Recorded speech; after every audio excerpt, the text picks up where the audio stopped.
ठीक है,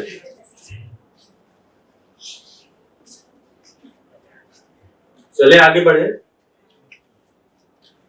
आगे बढ़ने के लिए हमारी नीली बत्ती जलेगी।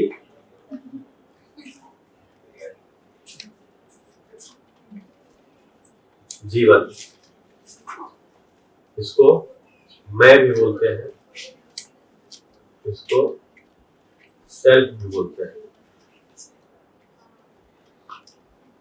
और जो अध्ययन में जाते हैं किसी को गठन पूर्ण भी बोलते हैं।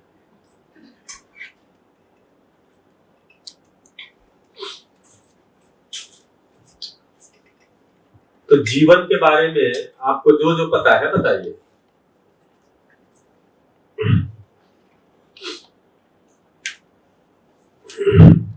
जीवन के बारे में आपको जो जो पता है बताइए।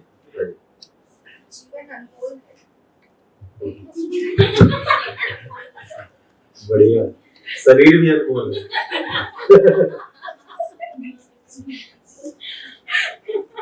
हाँ जी। जीवन विकास क्रम का लास्ट स्टेज है जहाँ पर गठन पूर्णता हो गई है। हाँ।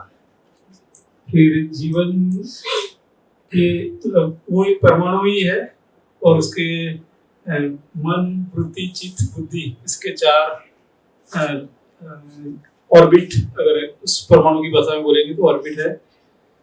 और सारी चैतन्य इकाई के अंदर जीवन है ही।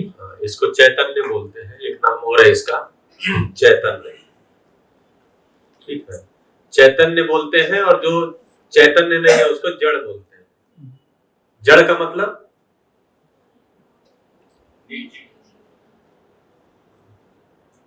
निर्जीव बोलेंगे तो फिर पेड़ पौधे चैतन्य में आ जाएंगे, वो तो सजीव है। तो एक्चुअली जब जड़ चैतन्य की परिभाषा की गई थी, आपका परिचय नहीं हुआ है। हाँ, एक माइक दे दीजिए।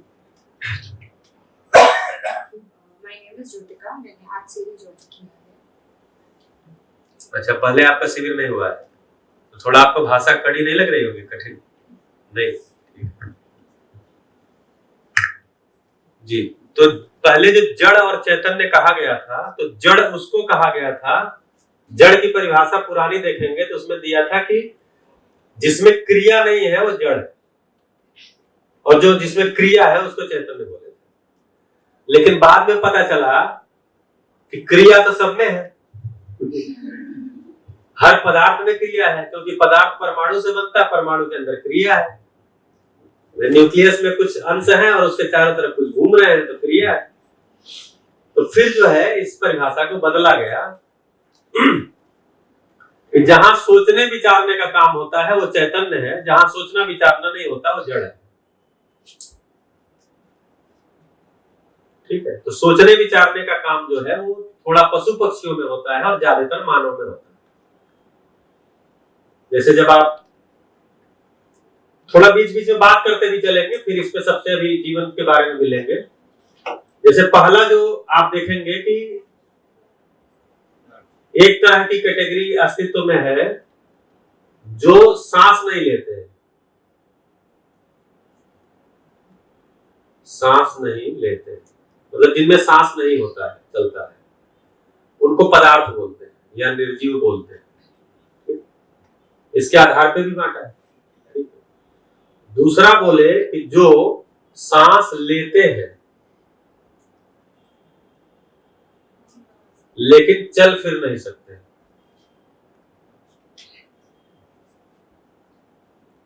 चल फिर नहीं सकते। ठीक है, चल फिर नहीं सकते, और मानव के आदेश का इन पे कोई फर्क भी नहीं पड़ता। मानव के बोलने का या आदेश का इन पे कोई फर्क नहीं पड़ता।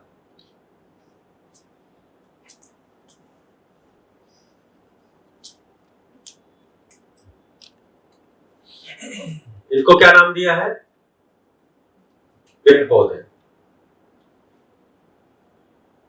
इनमें सांस चलता है, चल फिर नहीं सकते, और मानव के कहने का इन पे कोई फर्क नहीं पड़ता। तुम उधर घूम जाओ, तुम हट जाओ, तुम बड़े हो जाओ, तुम छोटे हो जाओ, कुछ भी फर्क नहीं पड़ता। तीसरा एक होती है कैटेगरी जो सांस लेते हैं मानव के आदेश का उन पे फर्क पड़ता है।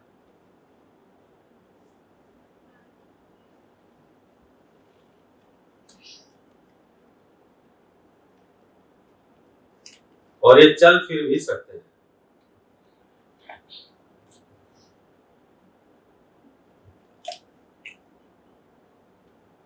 इनको क्या बोलते हैं? जीव जंतु, पशु पक्षी। तो मानव के अलावा ये 3 तरह की चीजें देखी जाती हैं। इसमें इन दोनों को जड़ कहते हैं।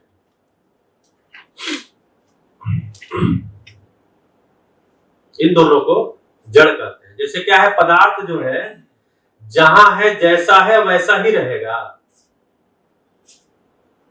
मतलब ये साउंड बॉक्स है, इसको आप छोड़ दीजिए, 1 आध साल के बाद आइए तो अपने से कुछ नहीं करेगा। हाँ, हवा इत्यादि से प्रभाव पड़ के कुछ इसका रंग बदल जाएगा, जो भी वातावरण की क्रिया है उससे कोई रंग बदल जाएगा, कुछ और होगा, लेकिन अपने आप से कुछ भी नहीं करेगा। हवा चलेगी तो गिर जाएगा, लेकिन अपने आप से नहीं गिरेगा। ये अपने आप से कुछ भी नहीं कर सकता, इसलिए इसको बोलते हैं, इसको बोल रहे हैं पदार्थ।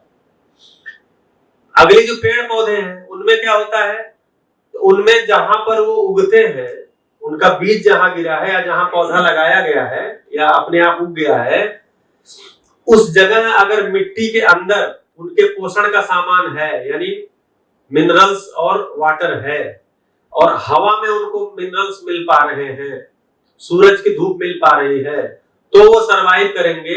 अगर नहीं मिल पा रही है तो वो कुछ भी नहीं कर सकते, वो सूख जाएंगे, खत्म हो जाएंगे। मिट्टी अनुकूल नहीं, हवा अनुकूल नहीं, धूप नहीं मिल रहा है तो वो कुछ भी नहीं कर सकते, वो खत्म हो जाएंगे। तीसरा एक आता है जो कि जहां पर जन्म लिया है, अगर वहां उसको पानी नहीं मिला, खाना नहीं मिला, तो क्या करेगा? क्या करेगा? दूसरी जगह चला जाएगा, माइग्रेट हो जाएगा, शिफ्ट हो जाएगा, चला जाएगा, घूम फिर, मतलब वहां से हट जाएगा, जहां मिलेगा वहां जाएगा। पशु पक्षी कई हजार किलोमीटर तक यात्रा करके ही पहुंच जाते हैं खाना पानी के तलाश में। चौथा एक आता है मानव।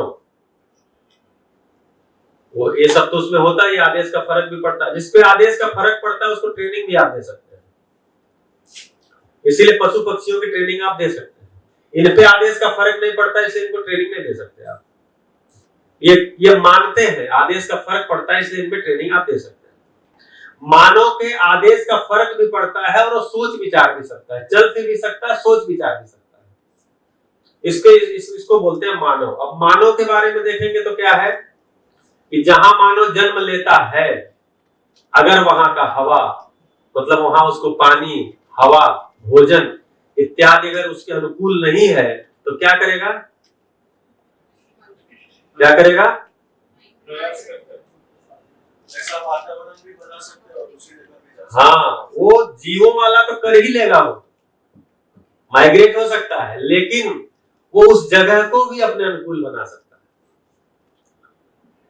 यानी बाहर का टेम्परेचर 45 डिग्री सेंटीग्रेड है और हम 20 डिग्री सेंटीग्रेड में बैठे हैं। हमने क्या किया? अपने अनुकूल बना लिया। पशु पक्षी नहीं कर सकते। तो मानव उस जगह को अपने अनुकूल बना सकता है, क्योंकि उसके पास कल्पनाशीलता का स्वतंत्रता है, यानी वो सोच विचार सकता है। पशु पक्षी उतना सोच विचार नहीं सकते, तो ये भी हालांकि चैतन्य ही है, ये भी चैतन्य है, मतलब चैतन्य ही चलाता है, जीवन ही चलाता है पशु पक्षी के शरीर को भी और मानव के शरीर को भी। तो इसलिए जीवन का एक नाम चैतन्य भी है। चैतन्य है मतलब वो सोच विचार सकता है। जैसे पशु भी ट्रेनिंग का फर्क पड़ता है, यानी कुछ तो विचार कर ही लेते हैं, तभी तो आपके ट्रेनिंग का फर्क पड़ता है। जैसे लोग बोलते हैं देखो जी मेरा ये डॉगी है, बहुत समझदार है। समझदार नहीं, ये ट्रेंड है। आप कोई ट्रेनिंग ना दीजिए, फिर देखिए उसको। अच्छा, अगर वो बहुत समझदार है तो उसको हर 6 महीने पे आप वैक्सीन क्यों लगवाते हैं? मत लगवाइए। लगवाते हैं कि नहीं? ले जाते हैं। क्यों लगवाते हैं? वो किसके लिए वैक्सीन लगवाते हैं? उसकी सुरक्षा के लिए कि अपनी सुरक्षा के लिए? क्यों लगवाते हैं? यानी हमको पता कभी काट सकता है। तो जानवर के अंदर क्रूर अक्रूर ये सब स्वभाव है, कब क्रूरता पे आ जाएगा हमको पता नहीं है, इसलिए हम उसको टीका लगवा के रखते हैं। तो वो काट लेगा तो कोई गलत नहीं है, उसका वो गुण है, स्वभाव है उसका, क्रूर अक्रूर होता ही है, ठीक है। तो उसको हम ट्रेंड कर सकते हैं, समझदार नहीं बना सकते, समझदार आदमी को ही बना सकते। अभी हमको कैसा चाहिए? आदमी हमको ऐसा चाहिए जो ट्रेंड हो, कुत्ता ऐसा चाहिए जो समझदार हो।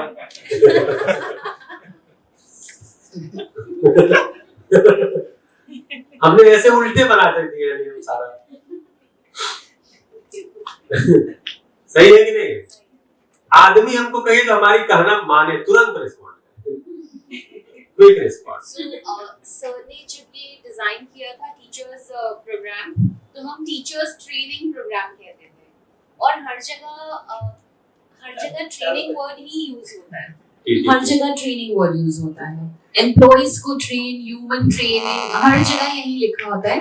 Sir said that no, we will replace the word training with development, so we call it teachers development or professional development, but will not use the word training. So I bursted out laughing because I could associate. तो skill के लिए तो training चाहिए, लेकिन समझ है तभी skill काम आती है। अगर समझ नहीं है तो स्किल काम आती है, समझ नहीं है तो स्किल काम नहीं आती। तो समझ होने से स्किल काम आती है। स्किल के लिए ट्रेनिंग होती है, स्किल के लिए ट्रेनिंग करना ही पड़ेगा, ठीक है। स्किल के लिए क्या होता है कि जैसे सुविधा हमको श्रम से ही प्राप्त होती है, कोई भी सुविधा बिना श्रम के प्राप्त नहीं होती। अब वो श्रम का बेहतर सदुपयोग हो, इसके लिए स्किल जरूरी है। अगर स्किल नहीं है तो श्रम बेकार जाएगा, ठीक। लेकिन मानव के साथ अगर काम करना है तो हमको समझदार होना पड़ेगा। तो अब हम उल्टा करते हैं, भाई बेटा है, बच्चा ऐसा जो हमारा कहना माने, यानी ट्रेंड हो, पति ऐसा जो ट्रेंड हो, पत्नी ऐसी जो ट्रेंड हो, मतलब तुरंत कहना माने, इसको ट्रेनिंग ही बोलेंगे ना। तो हमको आदमी चाहिए ट्रेंड और जानवर चाहिए समझदार। यहां आके फंस गए। जबकि जानवर ट्रेंड हो सकता है, आदमी ट्रेंड नहीं हो सकता। आदमी समझदार ही होगा जब भी होगा। नहीं समझदार है तो कभी भी आपको काटेगा। कौन?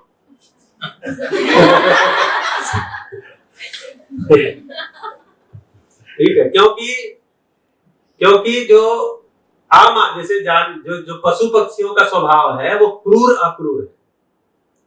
मानव में भी अगर भ्रमित मानव है तो उसका भी स्वभाव क्रूर अक्रूर ही होता है, यानी जानवर जैसा ही होता है। तो नासमझ है तो उसका भी स्वभाव क्रूर अक्रूर ही होगा। भ्रमित मानव को का स्वभाव क्रूर अक्रूर ही होता है, ठीक। तो काट लेगा, मार देगा, जान ही ले लेगा, ले ही रहे हैं। निकटतम संबंधियों के जान ले रहे हैं, अपने बच्चे के जान ले रहे हैं, बच्चा पिता की जान। मतलब अब तो ऐसी खबरें आती हैं जैसे लगता है ऐसा कोई घटना ही नहीं है।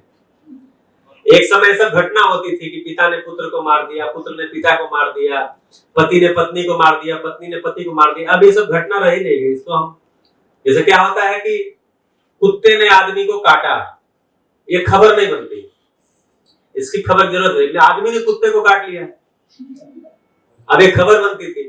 तो पहले सब खबरें बनती थी, अब ये सब खबर नहीं रह गई। तो इसलिए कह रहे हैं कि मानव जो है, तो इन पे चूंकि आदेश का फर्क पड़ता है, इसलिए इनको हम ट्रेंड कर सकते हैं। मानव पे आदेश का फर्क तो पड़ता है, लेकिन वो सोचता विचारता भी है। यानी ये सारी चीजें इसमें है ही, चल फिर भी सकता है, आदेश का फर्क भी पड़ता है, ये सोच विचार भी करता है। ये इसके अंदर एक अलग से ऐड ऑन है। इसीलिए आपके कहे को नकार भी सकता है, स्वीकार भी सकता है। बोलेगा नहीं तुम झूठ बोल रहे हो, नहीं बोलेगा तुम गलत बोल रहे हो, नहीं तुम ऐसा क्यों बोलती हो, ये तुरंत टोक भी सकता है, क्योंकि सोच विचार करता है। ये अंतर है। चलिए, तो जीवन को जो है चैतन्य भी कहते हैं, क्योंकि इसमें सोच विचार होता है। यहाँ पे सोच विचार मिनिमम होता है, यहाँ सोच विचार मैक्सिमम होता है चैतन्य ही जीव जंतुओं के शरीर को भी चलाता है, और यही चैतन्य मानव शरीर को भी चलाता है। जैसा शरीर है और उस शरीर का जितना ब्रेन काम करता है, उसके अनुसार उसके अंदर सोच विचार चलता है, वैसा उसमें कार्य चलता है। और बताइए जीवन के बारे में आपको क्या पता है? अक्षय बल शक्ति, हाँ जी, माइक में माइक दे दीजिए। वो अक्षय बल शक्ति संपन्न, माइक ऑन ही नहीं होगा। वो अक्षय बल शक्ति संपन्न। ये आपको कैसे लगता है? दूसरा माइक दे दीजिए भैया, ये बजने का। उसमें कल्पनाशीलता, कर्म स्वतंत्रता में कल्पनाशीलता हमेशा चलती रहती है, इसलिए इससे हमारा तर्क बनता है। ठीक है, सभी तक बात पहुंची कि कल्पनाशीलता चूंकि हमारे में असीम है और वो शरीर में है नहीं, जीवन में है, उससे तर्क बनता है कि चूंकि कल्पनाशीलता असीम है, उससे तर्क बनता है कि हमारे अंदर कोई ताकत है जो कि असीम है, यानी खत्म ही नहीं होती। तो जो खत्म नहीं होती उसको अक्षय बोलते हैं। तो उसको आप बोल रहे हैं कि अक्षय बल, अक्षय शक्ति संपन्न है। और जीवन के बारे में, हाँ अमिताभ, दोनों माइक चल रहा हो, उधर रख दीजिए, इधर।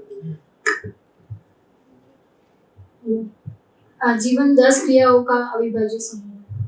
जीवन 10 क्रियाओं का अविभाज्य समूह है। अच्छा, ठीक है। 10 समूह का मतलब जानते हैं, समूह जो होता है एक दूसरे से जुड़ा हो कोई जरूरी नहीं है, जबकि 10 क्रियाएं आपस में जुड़ी हुई है। तो 10 क्रियाओं का पुंज जो है, ये भाषा अच्छा बनता है। 10 क्रियाओं का पुंज, बढ़िया। और कोई?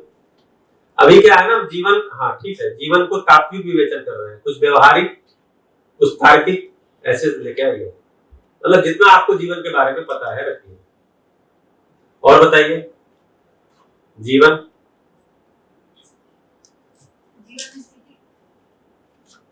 हेलो, जीवन में स्थिति गति चलती रहती है। स्थिति गति चलती रहती है जी। और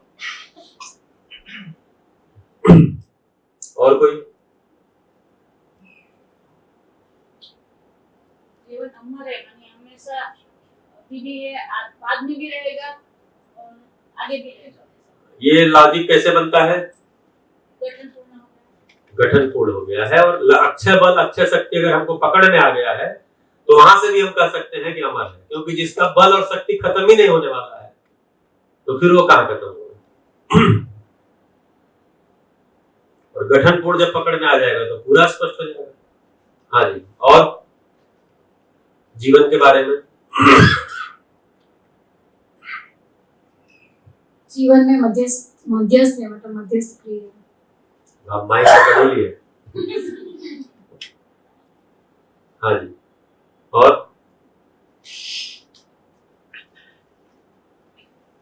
बताइए, क्योंकि जीवन ही शुरू करेंगे सीधे यार, इधर उधर की बात क्यों करना है, सीधे जीवन से शुरू करना है। हाँ जी, ये वाला लीजिए, वो चल रहेगा।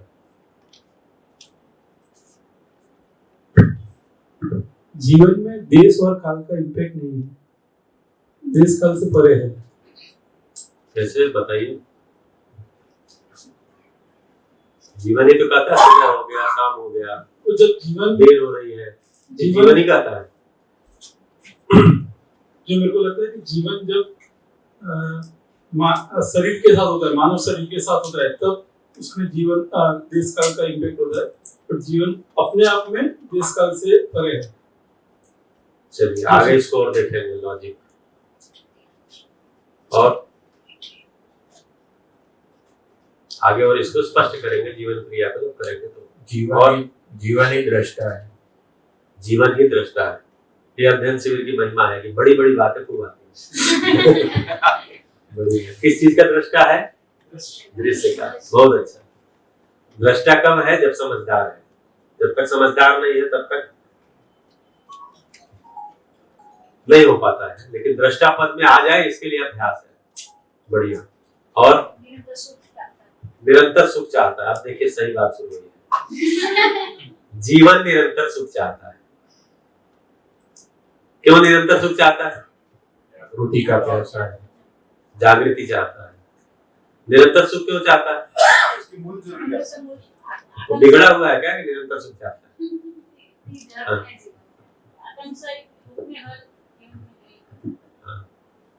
उसकी मूलभूत जरूरत है। हाँ, बढ़िया।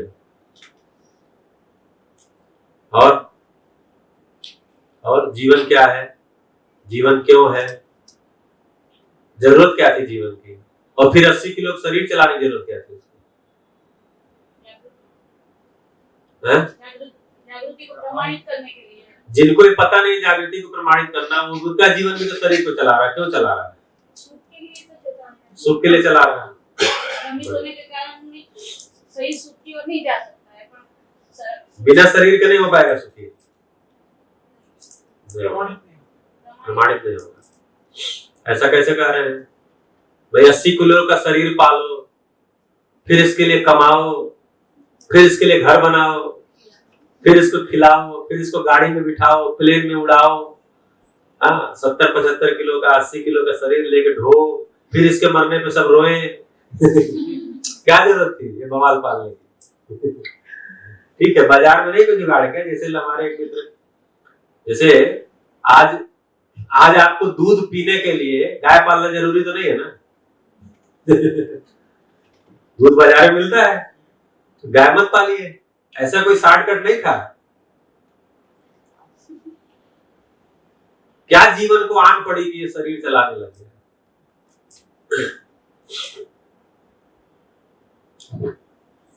चलिए, तो मानव 3 चीजें करता है, या तो भोग करता है, या ज्ञान में लगा रहता है, या दोनों साथ साथ करता है। भोग भी करता है, ज्ञान के लिए भी लगता है, या तो उपकार करता है। ये 3 काम करता हुआ दिखता है। या तो भोग करेगा अपने इंद्रियों से, अच्छा अच्छा खा के, अच्छा दृश्य देख के, ठीक है, शरीर के जितने भी अंग हैं, इंद्रियां, उसके माध्यम से उस सुख, चूंकि सुख चाहत है जीवन की, जीवन की चाहत है सुख, वो भी कितना?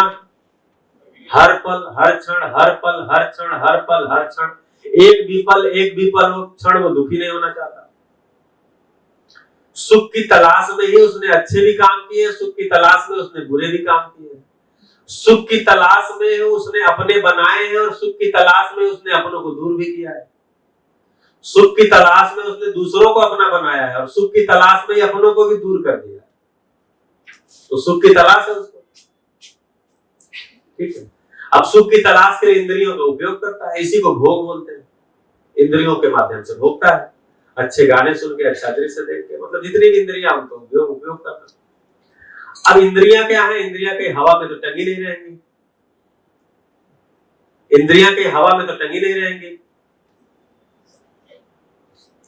कि नहीं नाक यहाँ टंगा है, कान इधर टंगा है, मुंह इधर टंगा है और वो भोगेगा, ऐसा तो होगा नहीं। तो उनका एक अरेंजमेंट चाहिए, तो शरीर के रूप में है। तो अगर जीवन को लग गया है कि मैं भोग से ही सुखी होऊंगा, सुखी होने के ही 3 तरीके भी हैं। मतलब मानव को अगर लग गया कि भोग से ही सुखी होंगे, शरीर के इंद्रियों के माध्यम से मैक्सिमम भोग करो और सुखी हो जाओ। इसी में वैरायटी में जाओ, क्वांटिटी में जाओ, ज्यादा भोग करो या ज्यादा बदल के भोग करो। ये अगर लग गया है तो शरीर ही चाहिए, क्योंकि बिना शरीर के होगा नहीं। इंद्रियों के माध्यम से अगर होना है तो बिना शरीर के होगा नहीं। इसलिए जीवन शरीर को चलाएगा, उसकी बाध्यता है, उसकी मजबूरी है, शरीर को चलाएगा, क्योंकि सुखी होना चाहता है। और सुखी होने का तरीका उसको शरीर की इंद्रियां ही लगती हैं। इसलिए बार बार शरीर चलाना उसकी मजबूरी है, चलाएगा ही चलाएगा। एक तो तरीका ये है। दूसरा, उसको पता चल गया कि हम ज्ञान से सुखी हो जाएंगे, समझदारी से समझ के सुखी हो जाएंगे। अगर उसको ये पता चल गया है कि हम ज्ञान से सुखी हो जाएंगे, समझ से सुखी हो जाएंगे, तो ऐसी स्थिति में वो ज्ञान के लिए लगता है। तो ज्ञान भी कैसे आएंगे? ज्ञान इंद्रियों से आएंगी। जो ज्ञान इंद्रियां हैं, कान है, नाक है, आंख है, त्वचा है, जीभ है, ये ज्ञान इंद्रियां हैं। इनके माध्यम से उसको ज्ञान आएगा, समझ आएगा। आपको थोड़ा कहीं जगह बदलनी पड़ेगी आपको, हाँ, नहीं तो गर्दन आपका दर्द करेगा, क्योंकि ऐसे करना पड़ेगा, ऐसे करना पड़ेगा। परम को तो छोटा कर नहीं सकते हैं। तो अगर ये पता चल गया कि हम ज्ञान से सुखी हो सकते हैं, तो फिर ज्ञान इंद्रियों के माध्यम से ही होगा, तो उसके लिए भी शरीर चलाना मजबूरी है। शरीर में ही इंद्रियां होंगी, उन्हीं के माध्यम से ज्ञान आएगा, समझ आएगी। जैसे हम अभी सुन रहे हैं, देख रहे हैं, बोल रहे हैं, किसके लिए? यहाँ ये तो आपको बताया नहीं गया था कि 6 दिन का शिविर है और इसमें अच्छा खाना मिलेगा। बताया जाता शायद इतने लोग आते भी नहीं कि कौन खाना खाने जाएगा रोज बैठेगा 6 घंटा 8 घंटा। ये भी नहीं बताया गया आपको अच्छा बढ़िया बेड मिलेगा वहां सोने के लिए, क्यों? ये भी नहीं बताया गया कि वहां म्यूजिक चलेगा बढ़िया, ये भी नहीं बताया गया आपके पसंद का वहां गंध स्प्रे किया जाएगा और आप खूब अच्छे से रहेंगे। ये सब कुछ नहीं बताया गया। क्या बताया गया? अध्ययन शिविर चलेगा। यानी किस लिए? हमको कुछ समझ आएगी और ज्ञान के अर्थ में हम कुछ काम करेंगे। इसके लिए आप अपने शरीर को लगा रहे हैं, तो इसके लिए शरीर जरूरी है, तो ज्ञान के लिए भी शरीर जरूरी है। अब मान लीजिए हमको ज्ञान हो गया, समाधान पूरा हो गया मेरा, और मुझे पता चल गया कि शरीर से सुविधाओं को भोगेंगे, ये तो हम तब भी करेंगे, ज्ञान संपन्न हुए तब भी करेंगे। नहीं गर्मी लगेगी तब भी एसी चला लेंगे, ठंडी लगेगी तो कंबल ओढ़ लेंगे, तब भी करेंगे। ऐसा नहीं ज्ञान संपन्न हो गए तो हमको ठंडी ही नहीं लगेगी, ऐसा तो होगा नहीं। ऐसा भी साध सकते हैं शरीर अभ्यास पूर्वक, लेकिन वो अज्ञानी भी साध सकते हैं, उसके लिए ज्ञान संपन्न होने की जरूरत नहीं पड़ती। शरीर को अज्ञानी लोग, मेरा एक मित्र था जब बीएससी में पढ़ते थे तो उस समय एक मित्र था, उसका नाम भी याद आ रहा है, रमन, मुझे नाम बहुत याद आ जाता है। तो वो जो है जब ठंडी शुरू हुई तो बोला देखो इस बार तो मैं पूरी ठंड में शर्ट में ही आऊंगा, मैं तय कर रहा हूं। तो जैसे जैसे ठंडी बढ़ती गई वो स्वेटर नहीं पहना। जब तेज ठंड पड़ने लगी, जैसे गोरखपुर में बहुत तेज ठंड भी पड़ती है, शीतलहर 20-20 दिन नहीं जाती है, उसमें भी वो शर्ट पहन के ही आता था। अब उसने साध लिया था कुछ शरीर को ऐसा, तो ऐसा नहीं ज्ञान संपन्न हो गया तो अज्ञानी लोग भी शरीर को साध करके और ठंडी से मुक्त हो सकते हैं। तो कुल मिलाकर के तब भी हम इंद्रियों का उपयोग करेंगे, लेकिन हम शरीर का मैक्सिमम यूटिलाइजेशन ज्ञान करेंगे। अब हमको ज्ञान भी हो गया, समाधान भी हो गया, अब शरीर की जरूरत है कि नहीं? रहेगी। इसलिए कि दूसरे भी हो जाए, इसके लिए मैं अपने शरीर को के माध्यम से दूसरों को बता सकूं, दूसरे के सामने जी करके मैं प्रमाण रूप में हो जाऊं, क्योंकि मैं समझदार हो गया हूं तो समझ का क्या आएगा? मैं समझदार हो गया हूं तो क्या चीज आएगा? उसका प्रमाण आएगा, मेरे जीने में आएगा कि मैं आदमी के साथ तालमेल पूर्वक, प्रकृति के साथ तालमेल पूर्वक, यानी आदमी के साथ जो है उभय सुख पूर्वक, प्रकृति के साथ संतुलन पूर्वक जी पाऊंगा, स्वयं में समाधान में बना रहूंगा, गिला शिकवा शिकायत से दूर।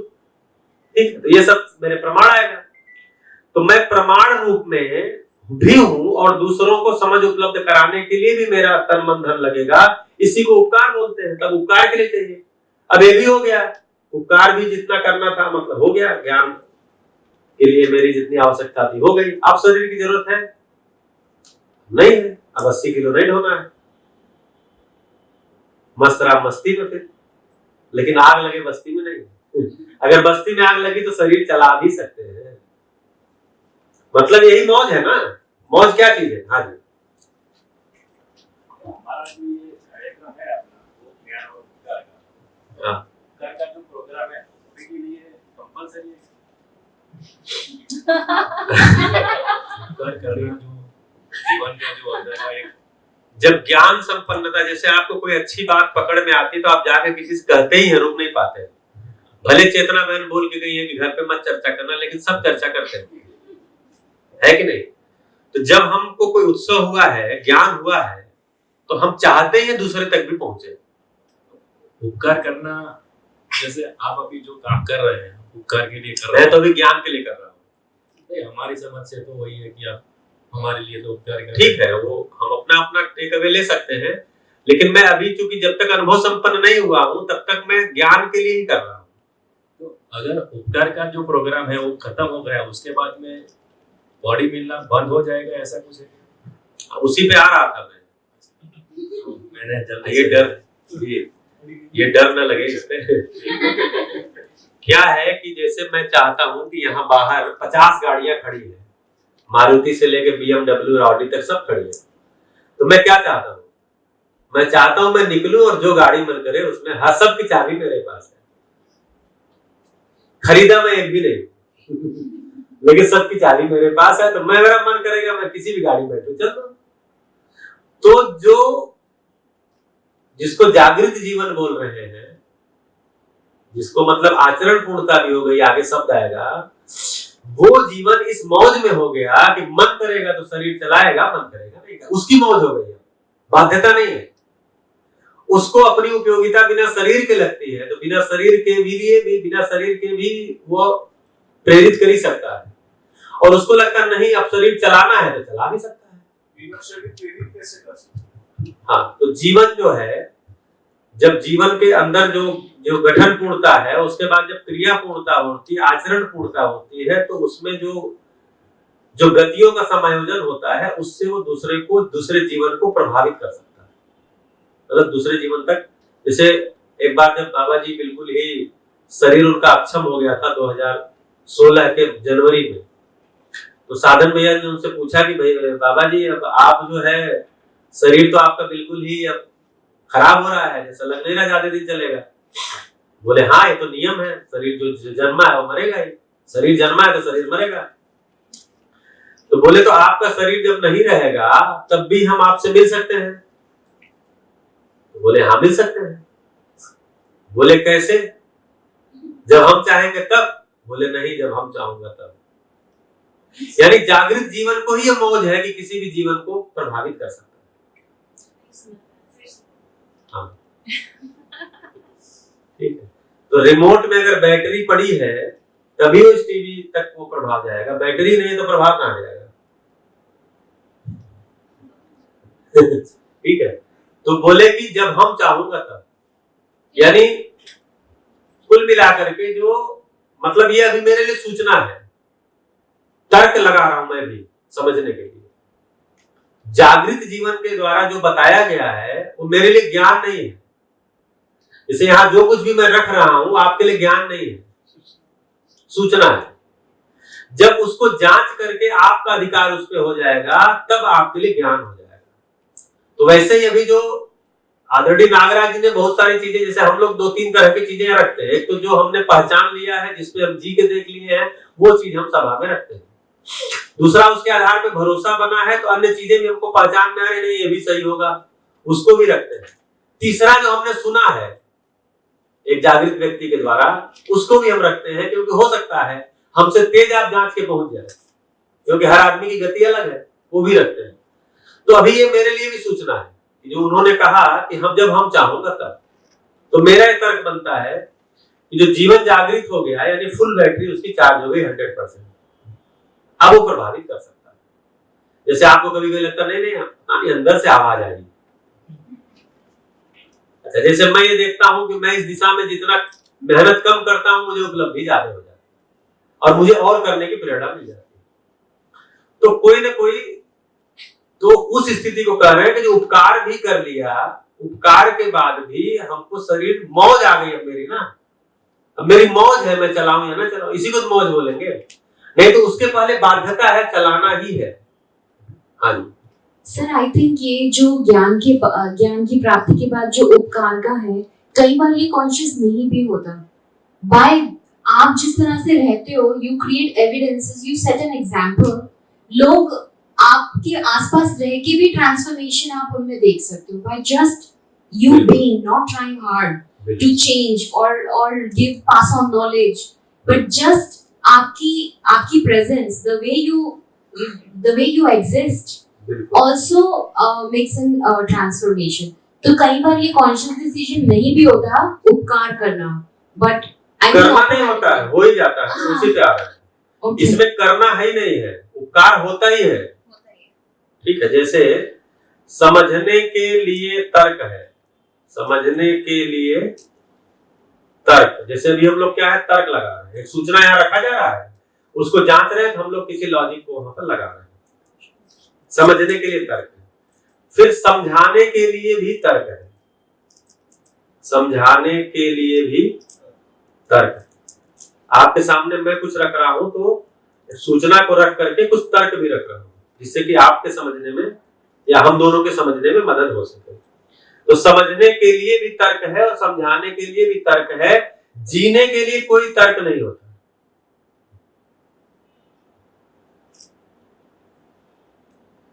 तर्क की आवश्यकता ही नहीं।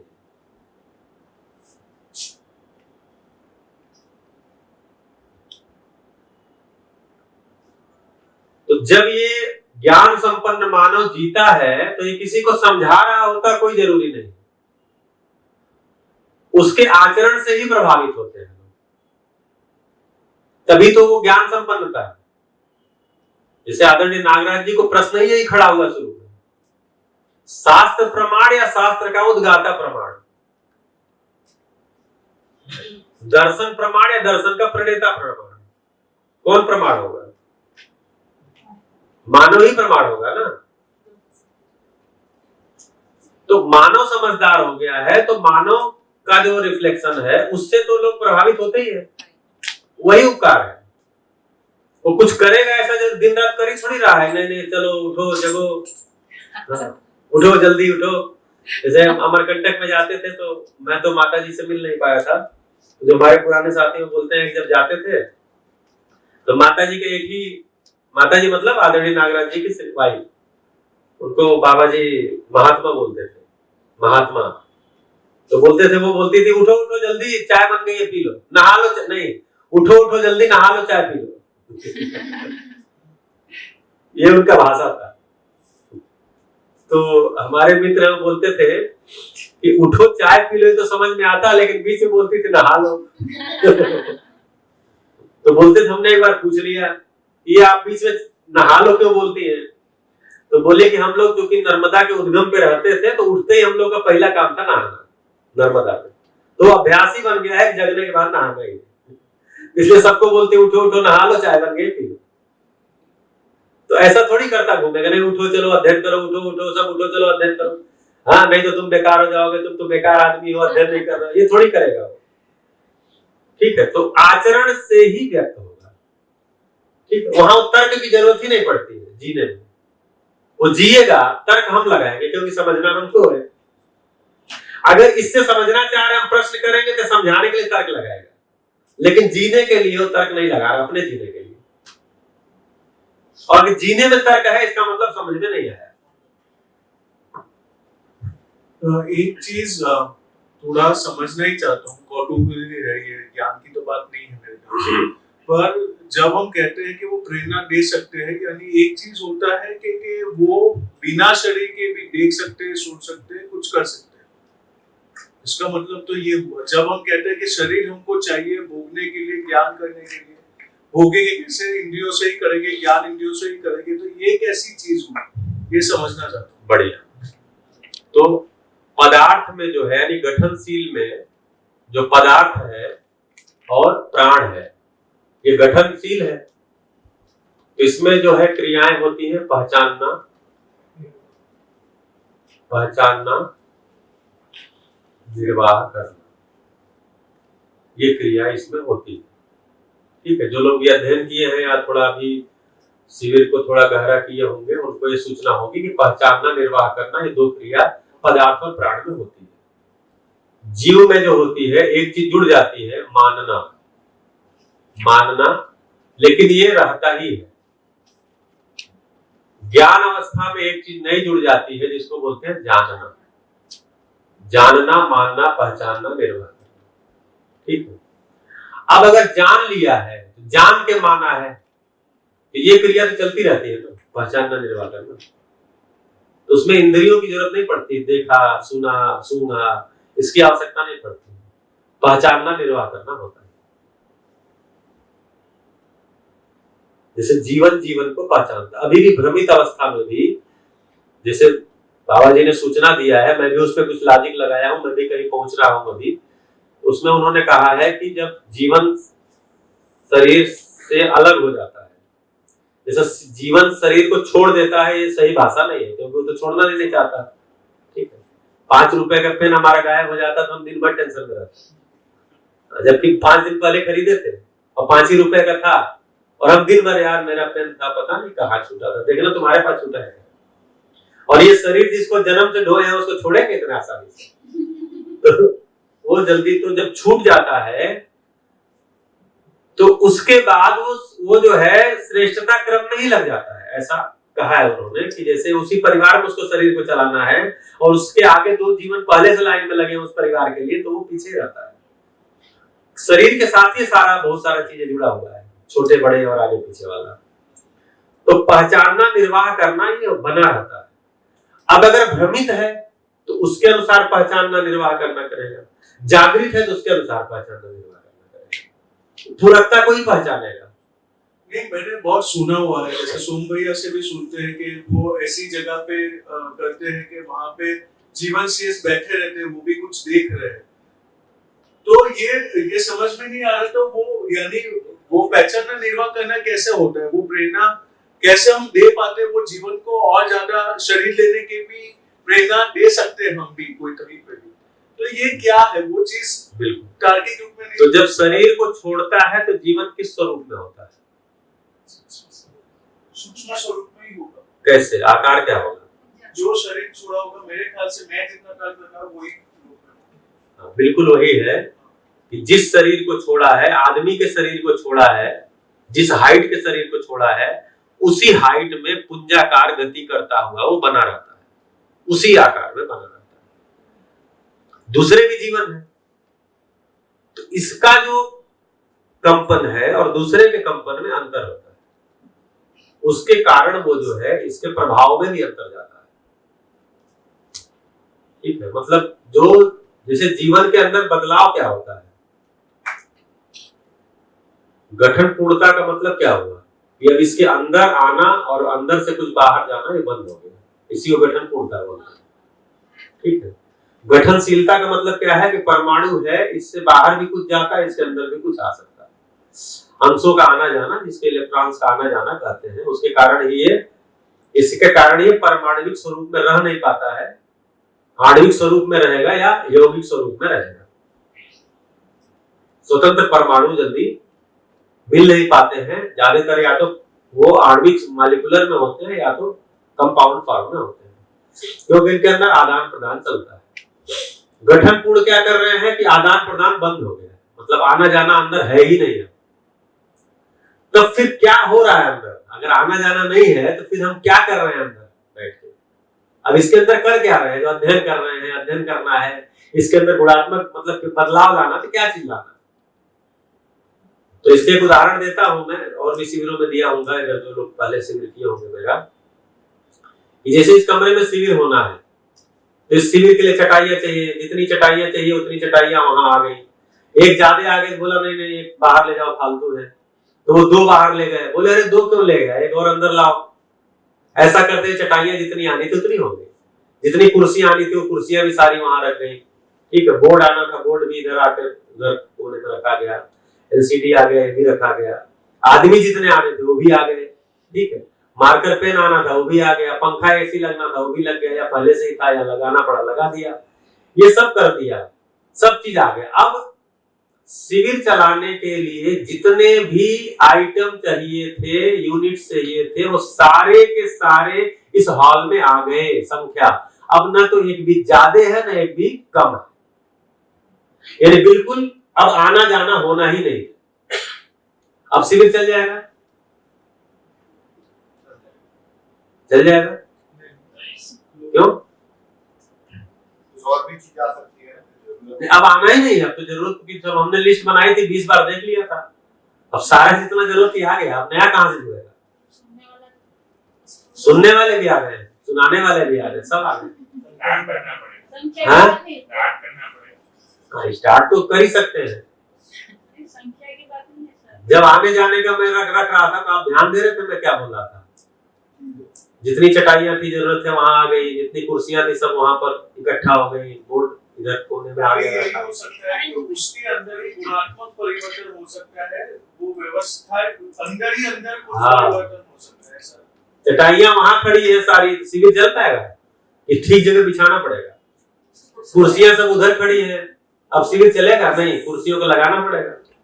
तो अंदर कुछ आ जा नहीं रहा है, बाहर से अंदर कुछ भी आ जाना आना जाना नहीं हो रहा है, इसके अंदर संख्या में कोई बदलाव नहीं हो रहा है। अब क्या बदलाव हो रहा है? विधिन हो रहा है, मतलब गुणात्मक बदलाव हो रहा है। तो वह जो हम लोग अध्ययन करते हैं, तो जीवन गठन पूर्ण हो चुका है, आना जाना है नहीं, तो अब क्या कर रहे हैं? उसके अंदर गुणात्मक बदलाव के लिए अध्ययन हो रहा है। वही गुणात्मक बदलाव जब पूरा हो जाता है तो उसको जागृति होती है। तो उससे इसका पूरा का पूरा स्वरूप ही बदल जाता है। जब गुणात्मक बदलाव हो जाता है उससे वो फिर प्रभावित करना और ये सब करना हो जाता है उसमें। जब तक नहीं हुआ तब तक नहीं होता। जैसे वो आप वो चक्र भी पढ़े होंगे अभी, पद चक्र में, तो जब तक वो मतलब एक है प्राण पद चक्र, तो जो पदार्थ होते हैं जिसको निर्जीव बोलते हैं, नॉन लिविंग, उनकी मैक्सिमम जो उदात्तीकरण है वो प्राण अवस्था में, मतलब वो परमाणु जो है कोशिका बनेगा और कोशिका से वो पेड़ पौधे बन करके होगा, फिर जब विरचित होगा तो फिर वो पदार्थ बन जाएगा। ये चक्कर चलता ही रहता है, इसी को प्राण पद चक्र बोलते हैं। दूसरा है भ्रांति पद चक्र। हाँ जी, कठोरता में ज्ञान तो आ सकता है, कोई ध्यान दे सकता है, आना कुछ नहीं होता है इसमें, जो आया है उसमें ही क्या होगा, जो है उसमें ही प्रोसेसिंग होती है। Process is the must.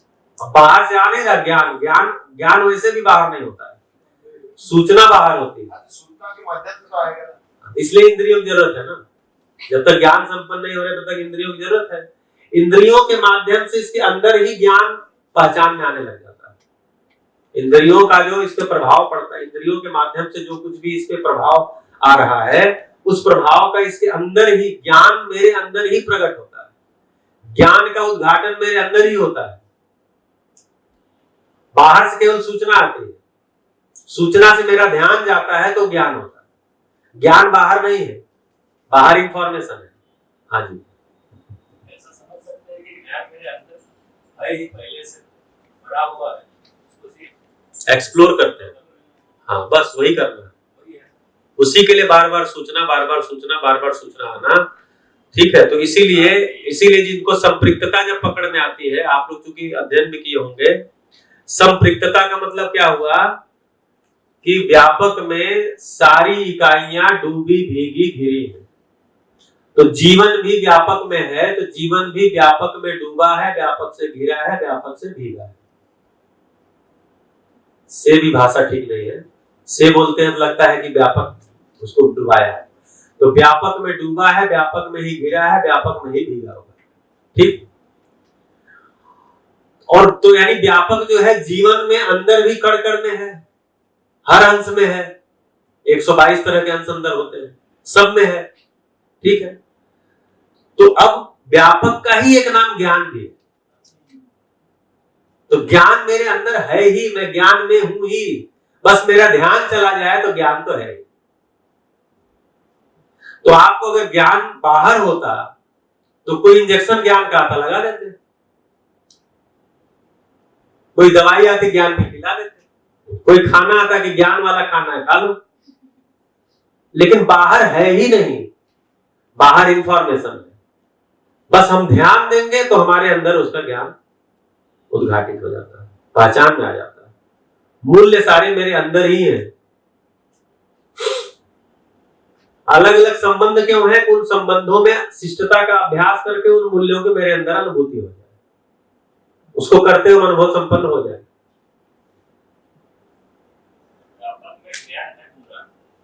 व्यापक में ज्ञान नहीं है, व्यापक स्वयं में ज्ञान स्वरूप ही है।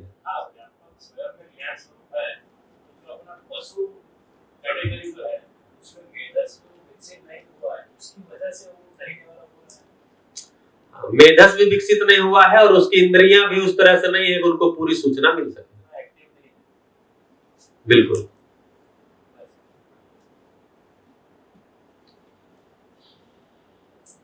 इसीलिए तो मानव शरीर की जरूरत पड़े, नहीं तो मानव शरीर की जैसे अस्तित्व में जिसकी जरूरत नहीं है वो होता ही नहीं है। अस्तित्व में जिसकी आवश्यकता नहीं है वो होता ही नहीं है।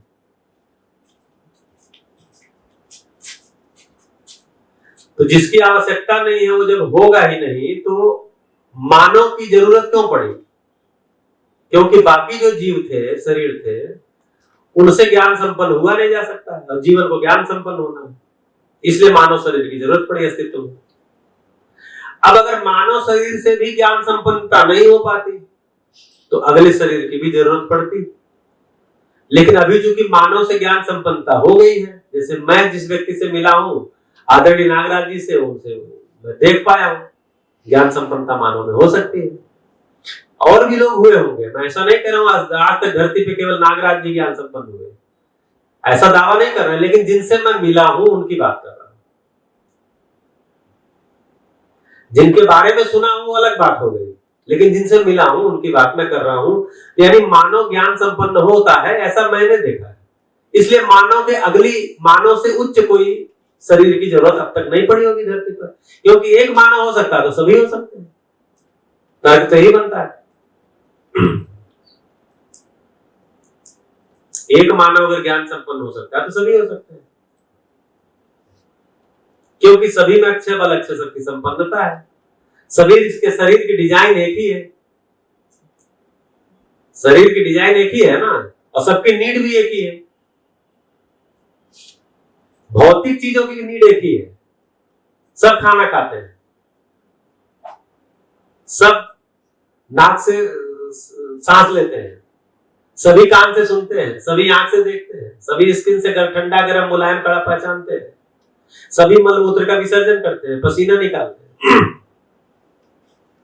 तो नीड के रूप में देखें। अब वैरायटी अलग अलग है, आपको करेले की सब्जी अच्छी लगेगी, मुझे भिंडी अच्छी लगेगी, वो अलग होगा, उसमें एक होने की जरूरत भी नहीं है, उसमें एक होने की कोई आवश्यकता नहीं। मुझे 2 रोटी से मेरा पेट भरता होगा तो कोई जरूरी नहीं आप भी 2 ही रोटी खाइए, नहीं तो आप ज्ञान संपन्न नहीं हो पाएंगे। आप 4 रोटी खा के भी ज्ञान संपन्न हो सकते हैं, इसमें कोई भिन्नता नहीं, नीड बेसिकली एक है। हाँ जी, मेरा क्वेश्चन ये है कि ये जो अपना अध्ययन का जो प्रोग्राम है, तो अगर मैं चाहूँ तो पूरा अपना मन से पूरा जितना भी लाइफ मेरा जो स्पान है, लाइफ स्पान वो पूरा लगा दूँ अध्ययन में, तो उससे गति बढ़ेगी, उससे कुछ फर्क पड़ेगा? जो अध्ययन कम करते हैं, अध्ययन ज्यादा करते हैं, तो गति में फर्क पड़ता है उससे? बिल्कुल, आप जिस चीज पे ध्यान देंगे उपलब्धि उसमें होगा, क्योंकि मानव 2 ही चीज लगा सकता है, समय और श्रम। श्रम करता है कुछ समय तक करता है, उसी से उपलब्धि होती है, चाहे भौतिक उपलब्धि हो चाहे भाव की उपलब्धि हो। आप अपने परिवार के साथ अच्छा समय बिताते हैं तो परिवार में अच्छा हार्मनी रहती है, परिवार में समय ही नहीं देते और जाते हैं तो कलेश करते हैं तो आप में हार्मनी। तो कुल मिलाकर के तो एक बार अभी सुरेंद्र पाल भैया का एक वीडियो जिसने देखा होगा सोशल मीडिया पे, तो 2015 में क्वेश्चन किए थे आदरणीय नागराज जी से कि कितने दिन में अनुभव संपन्न हो जाऊंगा, सीधा पूछ लिए हो। बोले कितने दिन में हो पाऊंगा, तो बोले बेटा 5 साल में। अब एकदम से वो सन्न रह गए बिल्कुल, क्योंकि उनके सामने देख रहे लोग 20 साल 30 साल से लगे हुए हैं, ये बाबा बोलते हैं कि 5 साल में हो जाएंगे।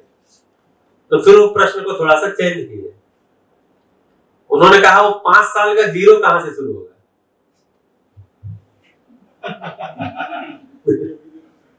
वो 5 साल का जीरो कहां से शुरू होगा? तो बोले जिस दिन तुम्हारी अनुभव प्राथमिकता हो जाएगी उस दिन से जीरो शुरू होगा। पात्रता के आधार पे ही है ना, इसीलिए बोल रहे हैं ना, इसीलिए उन्होंने उत्तर दिया कि जिस दिन आपकी अनुभव प्राथमिकता में आ जाएगा। अभी तो हमारी प्राथमिकता में है कि जो हम खाएं सवेरे पेट साफ हो जाए, हमको अच्छा भोजन मिल जाए, हमको कहीं घूमने को मिल जाए, हमारे बच्चे की अच्छी पढ़ाई हो जाए, हमारे बच्चे की नौकरी अच्छी लग जाए। अभी तो हमारी ऐसी प्राथमिकता है सारी, तो उसमें उपलब्धि हो रही है, कोई दिक्कत नहीं है। बोले अनुभव जब प्राथमिकता हो जाएगी तो आपको सब काम तब भी करेंगे, लेकिन अनुभव के लिए करेंगे। बोले वो वहां से जीरो शुरू, वहां से मीटर शुरू होता है। तो जो ज्यादा ध्यान देगा उसको ज्यादा उपलब्धि होगी, जो ध्यान ही नहीं देगा उसको उपलब्धि नहीं होगी। कम ध्यान देगा कम उपलब्धि होगी। वो तो भौतिक के साथ भी वही लागू है। भाई श्रम करेंगे तो ज्यादा पैसा आएगा, नहीं श्रम करेंगे तो नहीं पैसा आएगा, कम करेंगे तो कम आएगा। हाँ जी, ये जब ज्ञान शरीर छोड़ता है, कोई ज्ञान पूर्ण अवस्था वाला बाबा जी ने छोड़ा, तो फिर इनकी आगे की यात्रा क्या हो? आगे की यात्रा वो डिसाइड करते हैं ना। देखिए जागृत हो या ना हो, भ्रमित हो, आगे की यात्रा अंतिम समय में डिसाइड हो जाती है जब शरीर छूटता है। भ्रमित तो दोबारा शरीर का ग्रहण करेगा, लेकिन जो जागृत हो चुका, जो प्रमाणित हो चुके हैं जो जीवन, उसकी आगे की यात्रा क्या रहेगी? दूसरे भी जागृत हो जाए उसके लिए लगेंगे। अच्छा, ओका नहीं, धरती पे मानव की परंपरा हो जाए जागृत मानव, उसके लिए लगेंगे। उसके लिए शरीर चलाना जरूरी है, शरीर चलाएंगे, नहीं जरूरत है नहीं चलाएंगे, जितना दिन नहीं मन करेगा नहीं चलाएंगे। लेकिन भ्रमित तो बिना शरीर के रह ही नहीं पाता, क्योंकि भोगना उसका प्राथमिकता है। इसलिए शरीर छूटते समय बेचैन भी रहता है। कहाँ छोड़ना चाहता है? ये तो कहिए कि नेचर है कि पहले आदमी बेहोश होता तब मरता है। जितनी भी मृत्यु आपने अगर किसी ने देखी है, मैं तो देखा हूं सामने, तो पहले बेहोश हो जाते हैं फिर मरते हैं। होश में तो कोई मरना भी नहीं चाहता। तो बस इसमें न जीवन कहीं जाता है ना आता है, बस शरीर से अलग हो गया। क्यों अलग हो गया? क्योंकि अब गाड़ी चलाने ही लायक नहीं है।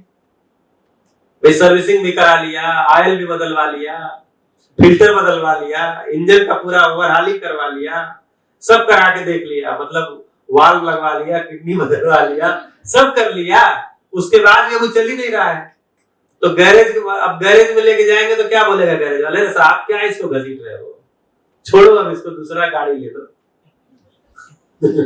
सर वॉल्ट डिज्नी है ना, डिज्नीलैंड वाला, उसने अपनी बॉडी एक फैसिलिटी क्रिएट की है, फ्रीज करवाई है बॉडी, कि ऐसी टेक्नोलॉजी आएगी कि जब मुर्दे खड़े होंगे तब मेरी बॉडी को रिवाइव करना है। ऐसे भ्रमित लोग ऐसा काम करते रहते हैं। मम्मीज भी बना के रखते थे, मम्मीज भी तो इसीलिए बनाते थे, एक समय आएगा कि सब उड़ जाए। तो ये भ्रमित लोग ऐसा करते रहते हैं। उनको लगता है जैसे क्या है कि हम शरीर को ही जीवन मानते हैं, तो हमें लगता है शरीर ही मेरा, और यही वाला शरीर हमको चाहिए, जबकि शरीर तो मिलेगा ही। आदमी तो बच्चे पैदा ही कर रहा है, शरीर तो मिलेगा ही मिलेगा, लेकिन नहीं यही वाला चाहिए, इसी परिवार में चाहिए। इसके चक्कर में सब काम करते रहते हैं।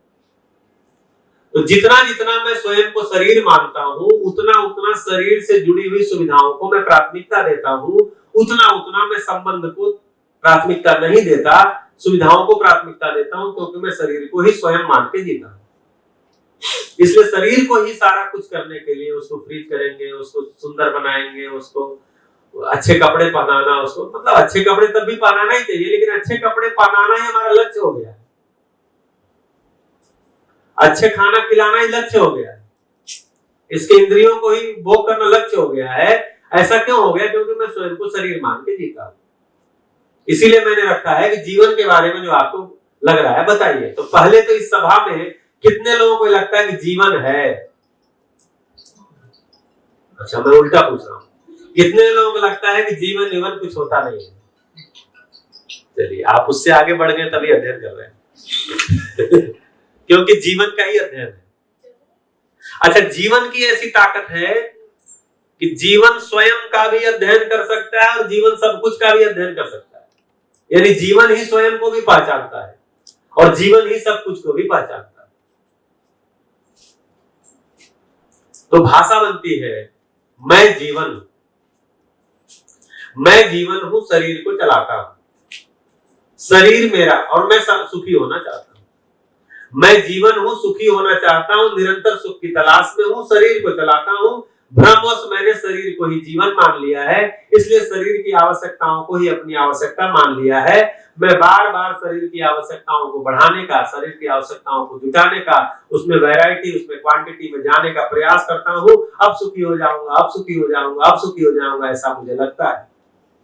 एक समय अगर मुझे लगता है कि नहीं, मैं जीवन हूं और जीवन की आवश्यकताएं अलग हैं, शरीर की आवश्यकताएं अलग हैं, जीवन मेरा साथ, शरीर मेरा साधन है, उस साधन का सदुपयोग करके मुझे ज्ञान संपन्न होना है, मुझे समाधान संपन्न होना है, उसके लिए मैं अपनी शक्तियों का नियोजन करता हूं।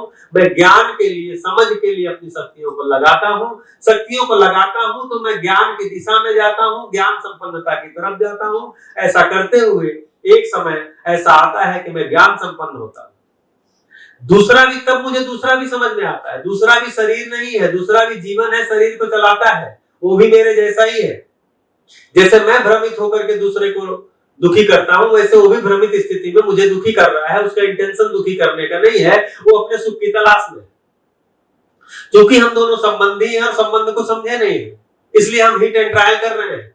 इसलिए मैं भी दूसरे को दुखी कर रहा हूं, दूसरा भी मुझे दुखी कर रहा है। दोनों ही एक दूसरे को दुखी करना नहीं चाहते, दोनों सुखी होना चाहते हैं। जिस दिन ये पता चल जाता है कि सुख तो समझने से आता है, समाधान से आता है, मैं भी समाधान में लगता हूं, मेरा संबंधी भी समाधान में लगता है। ऐसी स्थिति में हम समझते हैं तो स्वयं को भी समझते हैं, मेरा संबंधी भी स्वयं को समझता है। ऐसी स्थिति में हम दोनों मूल्य को भी समझते हैं। संबंध को भी समझते हैं, संबंध क्या होते हैं उसको समझते हैं, उसमें मूल्य क्या है उसको समझते हैं, फिर निर्वाह करते हैं। उससे मैं भी सुखी होता हूं, मेरा संबंधी भी सुखी होता है। यही एक तरीका है। ये जब समझ में आता है तो मैं भी उस दिशा में कार्य करता हूं, मेरा संबंधी भी उस दिशा में कार्य करता है। मैं उस दिशा में कार्य करते हुए अपने संबंधी को प्रेरित करता हूं, इस दिशा में लगो। कभी जबान से भी बोलता हूं, कभी नहीं बोलता हूं, जैसे आपने भी कहा, उसके आचरण से ही लगता है नहीं, करने की चीज तो यही है। जैसे मेरी पत्नी ने कहा एक समय के बाद, पहले तो उनको लगता था ये कहाँ जाते हैं, पहले तो विपश्यना करने जाते थे भाग भाग के, अभी नया कौन सा जीवन विद्या शुरू कर दी। इसमें भी कुछ नहीं। अच्छा, घर पे जैसे वो बोलती है, जैसे इसमें बताने लायक कुछ होता नहीं है। जीवन विद्या, जैसे मैं बहुत सारी जगहों पे गया, जीवन विद्या का कंटेंट जो है वो घर पे बताने लायक होता नहीं है। क्यों? क्योंकि सीधा आचरण से जुड़ता है। आप बताए तो फंसेंगे तुरंत।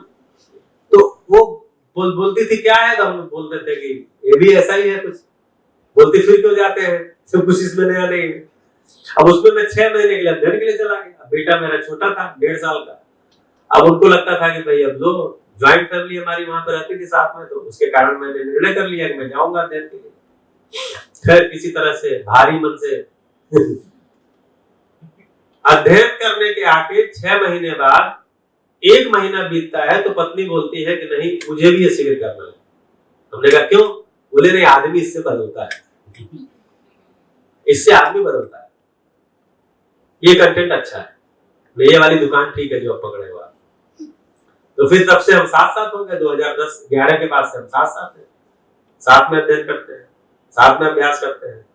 हाँ, वो ज्यादा नहीं निकल पाती है क्योंकि बच्चों की जिम्मेदारी उन्होंने कहा मुझे दे दीजिए, मैं स्वीकार करती हूँ, बच्चों को मैं संभालूंगी, उनका स्कूल, उनका आना जाना, उनका जो है पोषण, वो सब मैं देख रही हूँ। आप जितना निकलना निकलिए। जब तक नौकरी में था तब तक मैं भी ज्यादा नहीं निकलता था।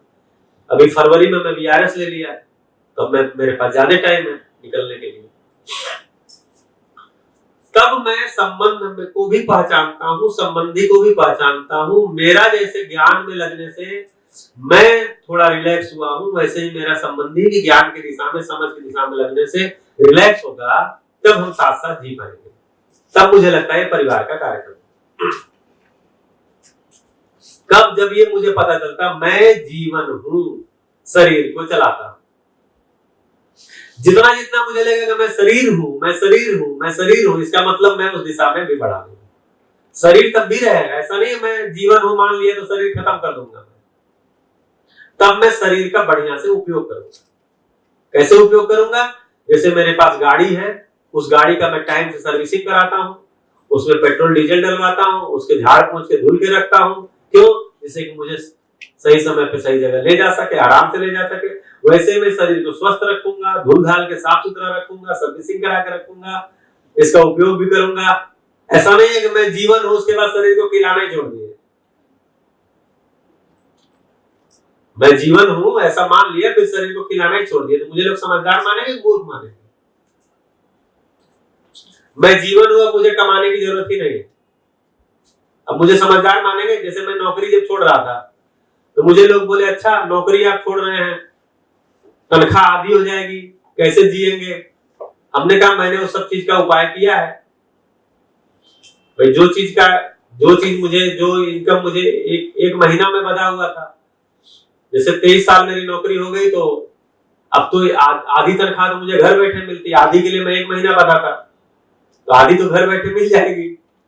आधी के लिए जो 1 महीना बधा हुआ था, वो आधी अगर मैं कहीं जुगाड़ करता हूँ 10 दिन, क्योंकि अभी तो आय मुझे चाहिए, क्योंकि बच्चों की पढ़ाई है, उनकी शादी विवाह सब काम है, तो उसका भी मैं जुगाड़ अगर कर लेता हूँ कि मैं कहीं पर आसपास जहां मैं रहता हूँ उसके आसपास मुझे ऐसा कोई काम मिल गया कि मैं 8-10 दिन लगा के उस आधी का जुगाड़ कर लिया, तो बाकी 20 दिन तो मेरे पास बच गया, उसमें मैं ये काम करूंगा। अगर मैं नौकरी छोड़ के सड़क पे आ गया और बच्चों को बोल दिया नहीं तुम अपना देख लो, तो मुझे लोग समझदार मानेंगे कि मूर्ख मानेंगे? तो मेरा ये नौकरी छोड़ने का भी निर्णय हुआ है, आवेश का निर्णय नहीं तो बहुत लोग डर जाते हैं, अच्छा जीवन विद्या आने मतलब नौकरी छोड़ना पड़ता है। तो ऐसा कोई, जिसको जब जरूरत लगी, मुझे जरूरत लगा तो मैं आय को कम नहीं किया। जैसे भारतीय शिक्षा बोर्ड एक बोर्ड है, उसमें काम करने लग गया थोड़ा, वो भी फिजिकल काम नहीं है, उसमें एक नया बोर्ड बना है भारतीय शिक्षा बोर्ड, उसमें मैं कंसल्टेंट के रूप में काम करता हूँ। वो पतंजलि उसको चला रही है। जैसे सीबीएसई है, गुजरात बोर्ड है, वैसे भारतीय शिक्षा बोर्ड भी सेंट्रल बोर्ड बना है। 1.5-2 साल में वो आ जाएगा। 24 में उनका मन है, लेकिन अभी 24 में आ नहीं पाएंगे क्योंकि उनकी किताबें भी बहुत पीछे चल रही है, बहुत टाइम लगेगा। अभी योग्य लोग आ भी नहीं पाए हैं। तो उसमें मैं वोकेशनल एजुकेशन में कंसल्टेंसी देता हूँ। वो मेरे लिए फिजिकल वहां प्रेजेंट होना बहुत जरूरी नहीं होता। तो कुल मिलाकर के तो जब आदमी समझदार होता है तो संबंधों का भी ठीक से निर्वाह कर पाता है, और सुविधाओं को भी चूंकि पहचान लिया है तो सुविधाओं का भी बेहतर उपयोग करता है। शरीर भी मेरी सुविधा है, इसका भी मैं बेहतर उपयोग करता हूं। इसको मैं झोंक नहीं देता हूं, नहीं कम खिलाओ और ज्यादा काम कराओ। तो कम खिला के ज्यादा काम कराएंगे तो शरीर बीमार हो जाएगी। तो जितना जरूरत है उतना खिलाओ, काम भी लो। भाई कम खाओ ज्यादा काम करो तब भी शरीर बीमार पड़ेगी, ज्यादा खाओ कम काम करो तब भी शरीर बीमार पड़ेगी। अभी इसी दोनों मोड में लोग जी रहे हैं।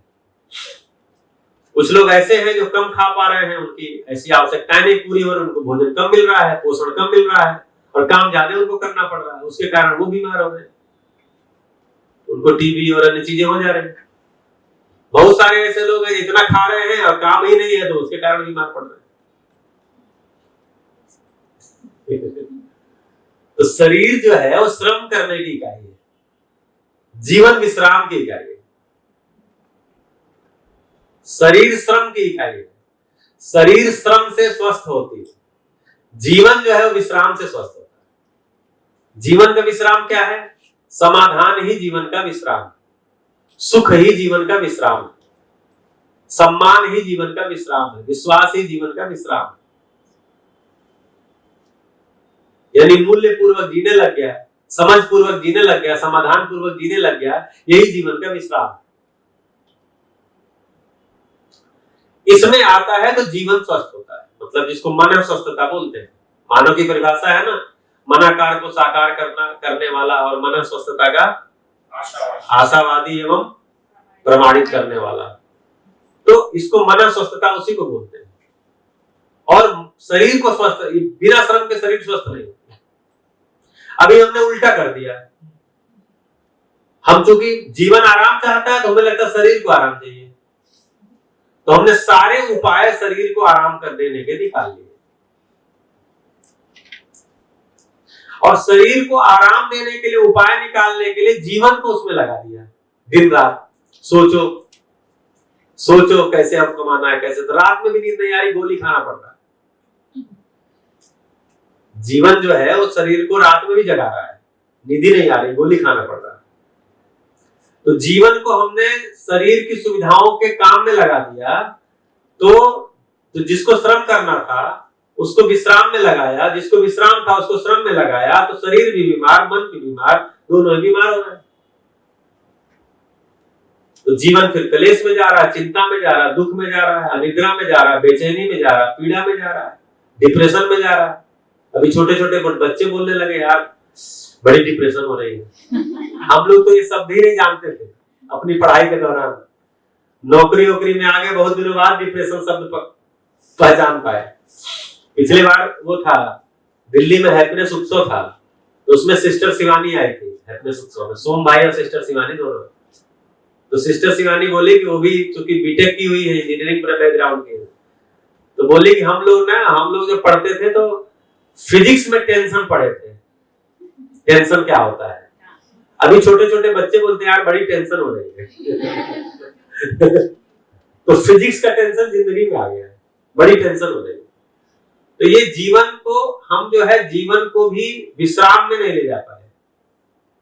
तो शरीर की जरूरतों को ही हमने जरूरत मान लिया, और शरीर की जरूरतों को पूरा करने के काम में ही जीवन को लगा दिया। तो जीवन को श्रम में लगा के रखा, जिससे कि शरीर आराम में आ जाए, तो शरीर भी बीमार, जीवन भी बीमार। तो शरीर को श्रम करना ही पड़ता है, इसीलिए शरीर को आहार चाहिए, श्रम नहीं करना। शरीर को आहार क्यों चाहिए? एक तो श्रम करने के लिए, दूसरा शरीर के अंदर रिपेयर मेंटेनेंस चलता है उसके लिए। ये दो ही काम है शरीर को आहार इसीलिए चाहिए, उसका रिपेयर मेंटेनेंस होता रहे, श्रम करता रहे, बस।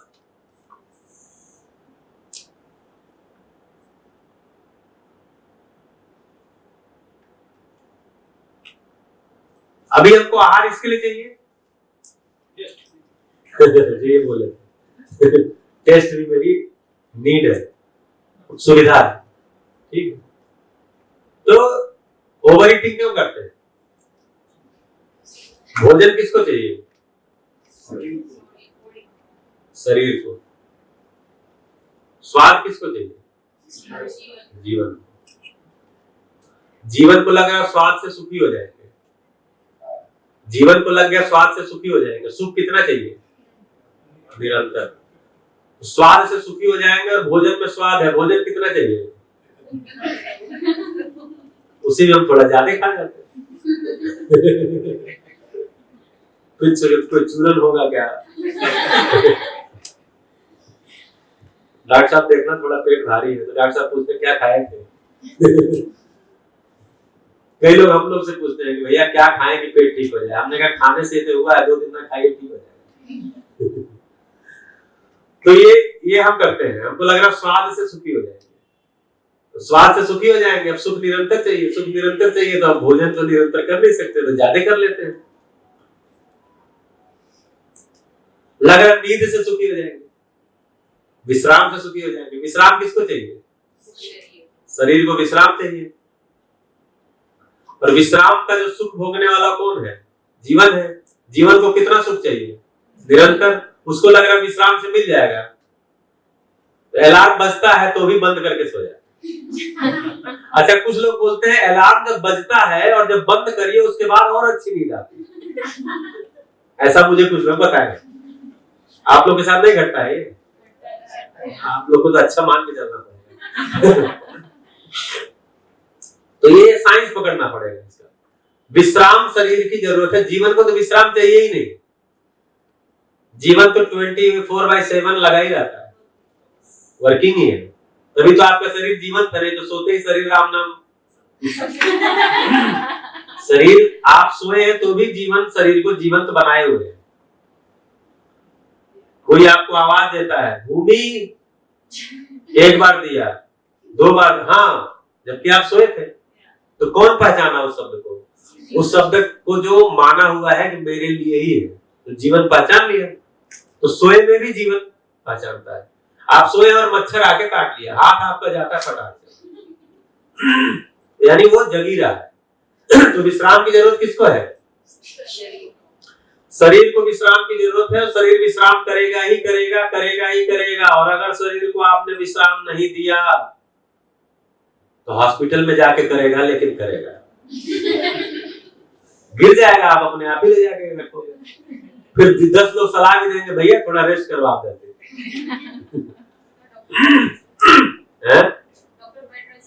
हाँ, बेड रेस्ट बोल देगा। तो शरीर को विश्राम की जरूरत है, जीवन को विश्राम की जरूरत नहीं है। हमें लग रहा है विश्राम से सुखी हो जाएंगे, किसे लग रहा है? जीवन को। और जीवन को सुख कितना चाहिए? निरंतर। तो विश्राम कितना चाहिए? निरंतर। आप कर सकते हैं निरंतर विश्राम? नहीं कर सकते।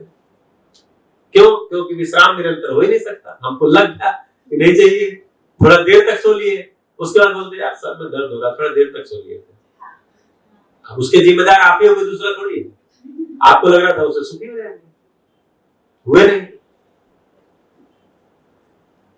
इसके लिए हम घर बनाते हैं। हमारे एक मित्र हैं गाजियाबाद में, वो घर का वो किए, गृह प्रवेश किए जनवरी 2020 में। तो बुलाए सबको, गृह प्रवेश में हम सबको बुलाते हैं। किस लिए बुलाते हैं? Show off. गृह प्रवेश में सबको क्यों बुला के खाना खिला रहे? घर बनवाए थे, आप चले जाइए, इतना बाजा बजाने की क्या जरूरत थी? क्यों सबको बुलाते हैं? पूजन तो आप कर लीजिए, पंडित जी बुलाते हैं। हाँ, तो इसमें जो पुराना जो उद्देश्य था वो ये था कि घर जब बना है तो लोग आपके घर आए जाएंगे, तो सबको घूम घूम के अपना एड्रेस बताइए, इसलिए सबको एक ही दिन बुला के बता दीजिए मेरा ये घर है। इसके लिए था वो, एक ही दिन सब लोग एड्रेस जान ले, बात खत्म। लेकिन अभी उसमें क्या हो गया, हर चीज दिखाना भी रहता है। अब फिर मतलब आदमी तो कुछ ऐड करता रहता है ना, तो बुलाए तो दिखाए पूरा घर घुमा के, ऊपर नीचे 3 फ्लोर। बोले कि भैया उसमें 2.5 करोड़ लग गया जमीन के अलावा, लेकिन देखिए हमने ये जो टाइल्स है ये कौन सा ये वाला लगवाया है, ये बेसिन है यही 20,000 का है, फलाना ढिमाका सब चीजें, इसके एक एक टैप जो है 15,000 20,000 के हैं। ऐसा वो हमको सब दिखाते गए। फिर हमने पूरा पावर हाउस लगाया है कि वोल्टेज कभी ड्रॉप नहीं होगा, ये सब चीजें दिखाए जनवरी 2020 में। उसके बाद खाना वाना खाया, अपने घर आ गए। अब कोरोना आ गया 2020 में मार्च में, तो मई में उनका फोन आया, 12-13 मई को उनका फोन आया, भैया आप दिल्ली में हैं कि चले गए गोरखपुर। हमने कहा कैसे गोरखपुर जाएंगे, लॉकडाउन सब जगह लगा हुआ है, अगर अपनी गाड़ी से जाए भी किसी तरह से पास वास बनवा के तो वहां डीएम हमको क्वारंटाइन कर देगा, कहीं स्कूल में बंद कर देगा 15 दिन के लिए। उस समय तो 15 दिन 21 दिन कर देते थे, तो कौन लफड़ा बोल ले, उससे अच्छा यही घर में पड़े रहो। तो बोले अच्छा आप यही हैं? हमने कहा जी। बोले भैया थोड़ी बेचैनी हो रही है थोड़ी मुझे बेचैनी हो रही है। हमने कहा क्यों? बोले पता नहीं। हमने कहा कहाँ, घर में ही है? बोले हाँ। हमने कहा उसी घर में जो 2.5 करोड़ का बना था? बोले हाँ। हमने कहा तब उसको भोगने का टाइम आ गया, 2.5 करोड़। 2.5 करोड़ आपने लगाया है तो उसको भोगिए, घर में एकदम रहिए परमानेंट। 2.5 करोड़ रहने के लिए लगाया है ना। तो बोलते हैं नहीं नहीं नहीं नहीं, वो अच्छा ही नहीं लग रहा है, जैसे लग रहा पागल हो जाएंगे। तो आपका घर 2.5 करोड़ का हो, 10 करोड़ का हो, 10 रुपए का हो, आप परमानेंट उसमें नहीं रह सकते। किसी भी सुविधा का आप निरंतर भोग नहीं कर सकते, आप उससे उब ही जाएंगे। ठीक है, लेकिन चूंकि सुविधा से हमारा सुखी होने का ऐसा माइंडसेट हो गया है। सुखी कौन होगा? जीवन। सुविधा किसको चाहिए? शरीर को। शरीर को कोई सुविधा निरंतर चाहिए ही नहीं, इसलिए उबेगा ही, उबेगा जीवन ही, उबेने वाला जीवन ही है, क्योंकि शरीर को उतना चाहिए ही नहीं, लेकिन हमको लग रहा नहीं ज्यादा चाहिए। तो ये सब, इन्हीं सब चीजों को समझना समझदारी कहलाता है। हमारे माइंडसेट में हुआ ये बदलाव कि सुविधा को सुविधा के रूप में ही देखा जाए। गाड़ी एक सुविधा है, उसको वैसा देखा जाए। घर एक सुविधा है, देखा जाए घर किस लिए है। तो अगर ढांचे के रूप में देखेंगे तो जब आप थके हैं तो विश्राम करने के लिए है, शरीर की सफाई के लिए, नहा धो लिया, जो भी मल मूत्र त्याग कर दिया, भोजन कर लिया, इसके लिए घर है। अगर उसको संबंध के रूप में देखेंगे तो परिवार में तृप्ति पूर्वक जीने के लिए घर है। जैसे घर को भी दो दृष्टि से देख सकते हैं ना। अगर सुविधा की दृष्टि से देख रहे हैं तो सुविधा है, मतलब शरीर को साफ सुथरा रखना, खिलाना पिलाना, आराम करना, इसके लिए घर है। अगर घर के सदस्यों के रूप में कनेक्ट करके देखेंगे तो घर एक परिवार के भी जीने की भी जगह है। ठीक, अब सुविधा हमने खूब अच्छा कर लिया और परिवार में कोई समय नहीं दिया, तृप्ति ही नहीं है। घर कितना भी बड़ा हो, कितना भी आरामदायक हो, आदमी को देखना ही पसंद नहीं करते। तो उसमें एक नया शब्द आ गया, प्राइवेसी। नया शब्द आ गया प्राइवेसी। जब आदमी एक दूसरे को देखना पसंद नहीं करने लगे घर के अंदर, तो एक नया शब्द आ गया प्राइवेसी। ये अभी लेटेस्ट आया है, कितने दिनों से, बहुत पुराना नहीं है। इसकी आयु 5 साल का बच्चा है अभी। तो अब प्राइवेसी, तो पति की अलग प्राइवेसी, पत्नी की अलग प्राइवेसी, बच्चों की अलग प्राइवेसी, सबको अलग कमरे चाहिए, सबको अलग टीवी चाहिए, सबको अलग फ्रिज चाहिए, सबको अलग फर्नीचर चाहिए, कुछ दिनों बाद किचन भी सबको अलग चाहिए। अब इससे बाजार को फायदा होता है, प्राइवेसी से बाजार को फायदा। सबको टीवी चाहिए अलग, सबको फ्रिज अलग चाहिए, सबको कमरे अलग चाहिए, सबको फर्नीचर अलग चाहिए, सबको, तो इससे फायदा। तो आदमी साथ में जितना साथ में नहीं जी पाएगा, उतना सामान का दबाव आता है। इस नियम को पहचानना पड़ेगा। आदमी जितना साथ में नहीं जी पाएगा, उतना सामान का दबाव आएगा, और आदमी अगर साथ में जीना नहीं आया तो सामान किसी काम भी नहीं आएगा। जैसे आयुर्वेद की किताब आप पढ़ते हैं तो उसमें लिखा है, यदि मानव का आहार विहार अच्छा है तो उसको किसी वैद्य की आवश्यकता नहीं है। और यदि आदमी का आहार विहार अच्छा है तो उसको वैद्य की आवश्यकता नहीं है। और आगे लिखा है यदि उसका आहार विहार अच्छा नहीं है तो कोई वैद्य उसको ठीक भी नहीं कर सकता। ऐसा लिखा है। अगर आहार विहार आपका ठीक है तो आपको वैद्य की आवश्यकता नहीं है, और अगर आहार विहार ठीक नहीं है तो वैद्य भी आपको ठीक नहीं। तो अगर आदमी आदमी में संबंध ठीक है तो सुविधाओं का दबाव नहीं आएगा, और अगर आदमी आदमी में संबंध ठीक नहीं है तो सुविधाएं किसी काम की नहीं है। ये नियम है जी। उगता कौन है, शरीर या जीवन? शरीर थकता है, शरीर थकता है, जीवन उगता है। तो उसको तो निरंतर सूर्य उगता क्यों? तो जिसमें कर रहे हैं उसमें निरंतरता है, नहीं डूब ही जाएगा। आपको लग रहा है बहुत देर तक सोएंगे तो सुखी हो जाएंगे, अब उसका तो मन बाहर घूमने का कर रहा है तो सोने से उब गया है। आपको लग रहा है बढ़िया स्वादिष्ट खाना खाने से सुखी हो जाएंगे, अब कुछ देर तक तो स्वाद अच्छा लगता है, उसके बाद उबन पैदा करते उतना स्वाद, क्योंकि स्वाद जीभ के माध्यम से आएगा, इंद्रियों की सीमा है, उससे ज्यादा टेस्ट ही नहीं आता, फिर टेस्ट की जरूरत नहीं पड़ती, फिर उबने वाला जीवन है।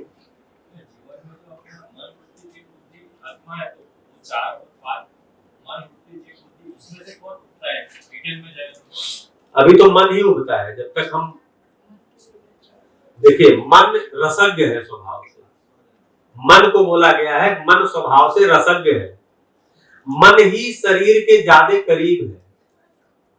अब मैं जीवन क्रिया को लिख ही दूं धीरे से, आप ही चाह रहे हैं।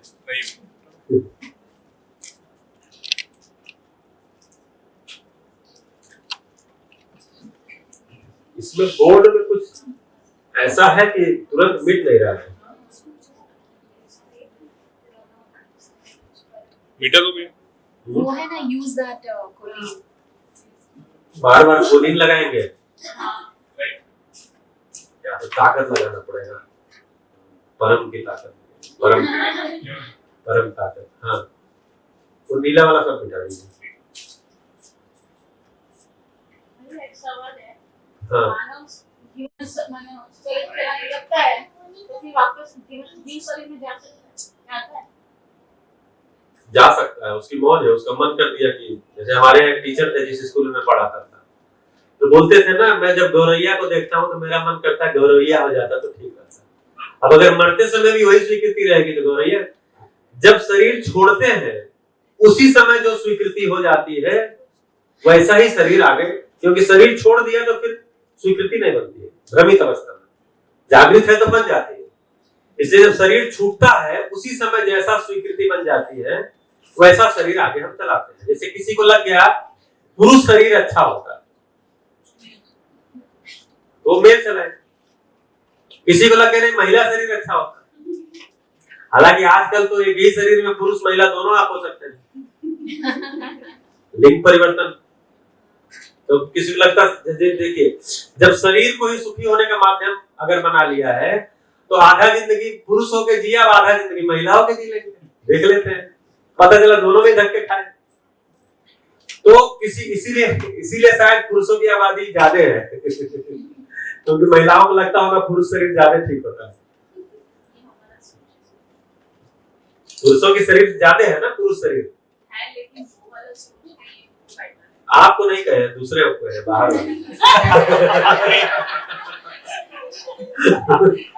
इस हाल में बैठे हुए किसी को मैं कुछ नहीं कर रहा। ठीक है, एक शिविर में पूछे कि शादी करनी चाहिए कि नहीं करनी चाहिए, हमने कहा कि 1000 पे लगभग 110 पुरुष शादी न करें, ऐसा तो अस्तित्व में विधान भी है। महिलाओं के लिए चॉइस नहीं है, उनकी संख्या कम है। हाँ, 1000 पे कितना 890 महिलाएं है ना, या 900 के आसपास। 999 कहाँ हो गए, 899 किसी एक स्टेट में होगा, लेकिन पूरे देश का तो ऐसा ही है। 828 से 860 के आसपास ही रहता है। हाँ, लगभग।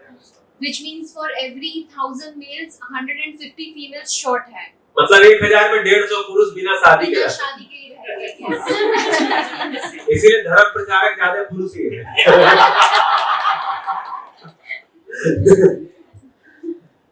ठीक है, तो मन जो है, एक्चुअली मन जो है ना, ये शरीर के ज्यादा करीब है।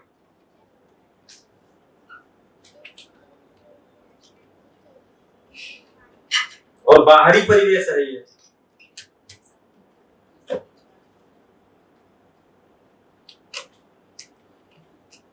एक, दो, ये सबसे बाहरी परिवेश है। ठीक है, यही मन का परिवेश है। ठीक है, अगर आप क्रिया में जाएंगे तो इसको बोलते हैं आत्मा, इस परिवेश को बोलते हैं बुद्धि। ठीक है, बुद्धि में कितनी क्रियाएं हैं? 2, चित्त में 8, वृत्ति में 18, मन में 32। ठीक है, ऐसा करके है। आप व्यवहार दर्शन पढ़ेंगे तो उसमें और ये खुलेगा। तो मन में ज्यादा क्रियाएं हैं, इसीलिए बोलते हैं मन चंचल है। तो मन स्वभाव से रसज्ञ है, सारे रसों को पहचान करके और स्वीकारने वाला और उबने वाला मन के ही स्तर पे है। सारा सुविधाओं से ज्यादा जुड़ा हुआ मन ही है, और मैक्सिमम सुविधाओं की जरूरत वृत्ति तक ही रहती है, उसके ऊपर सुविधाएं काम करती ही नहीं।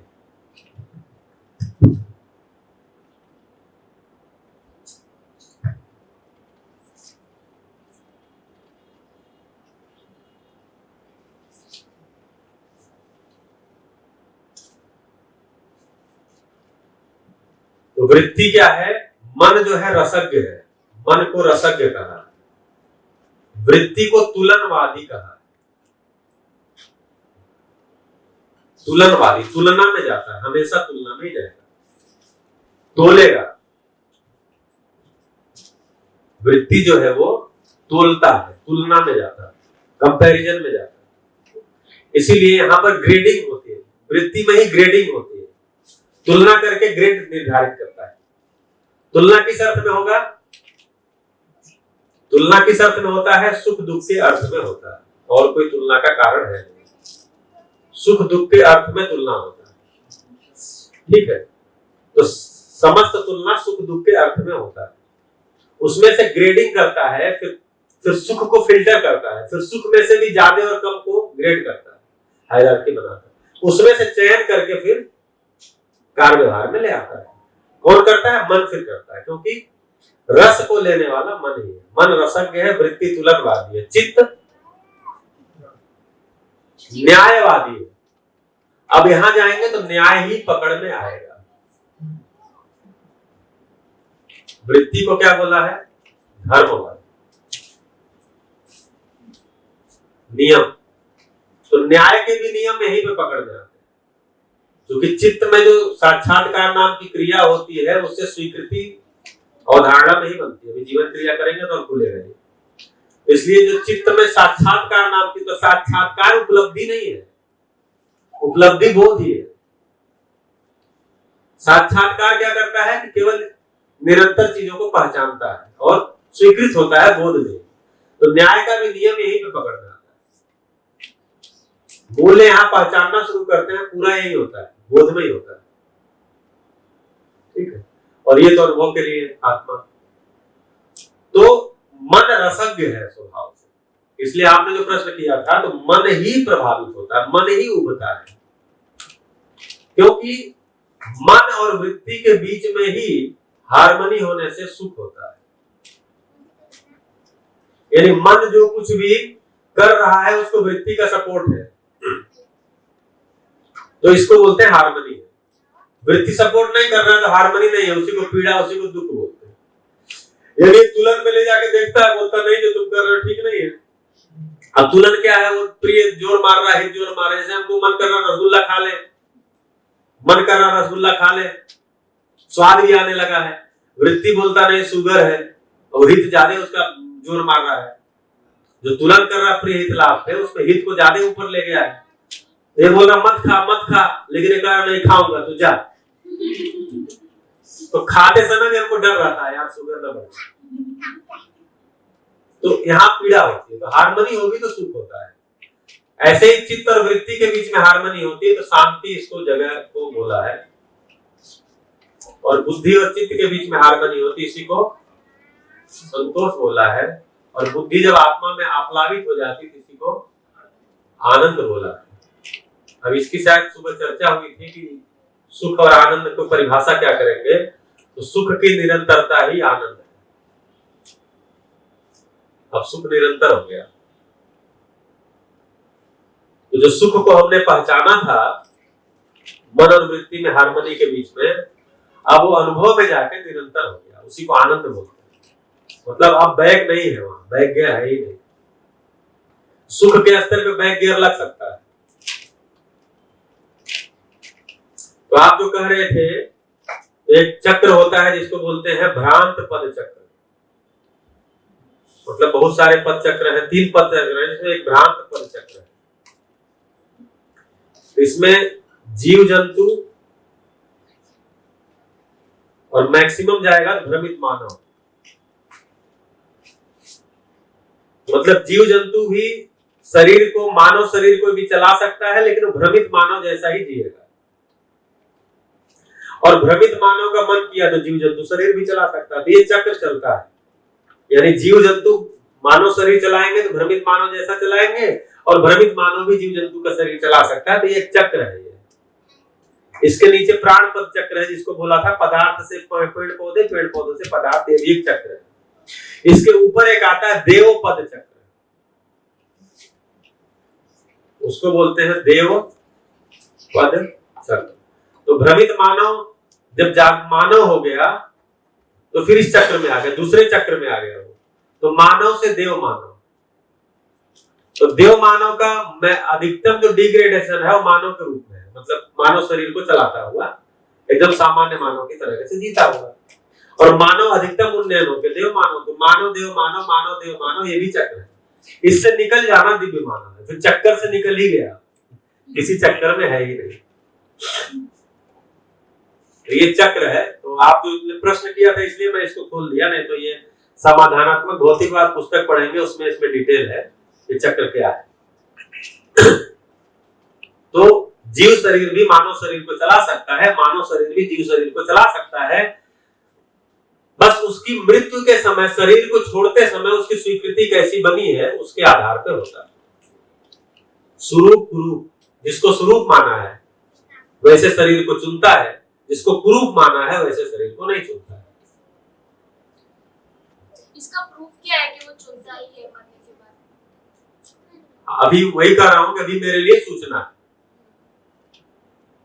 अभी मेरे लिए ये सूचना है। बाकी लॉजिक देखते हैं तो शरीर तो जीवन ही चुनता है ना। मतलब जीवन देखिए, अगर भ्रमित है, जैसे भ्रमित है तो शरीर किस लिए चाहिए? भ्रमित जीवन को शरीर भोगने के लिए चाहिए, भोग के लिए।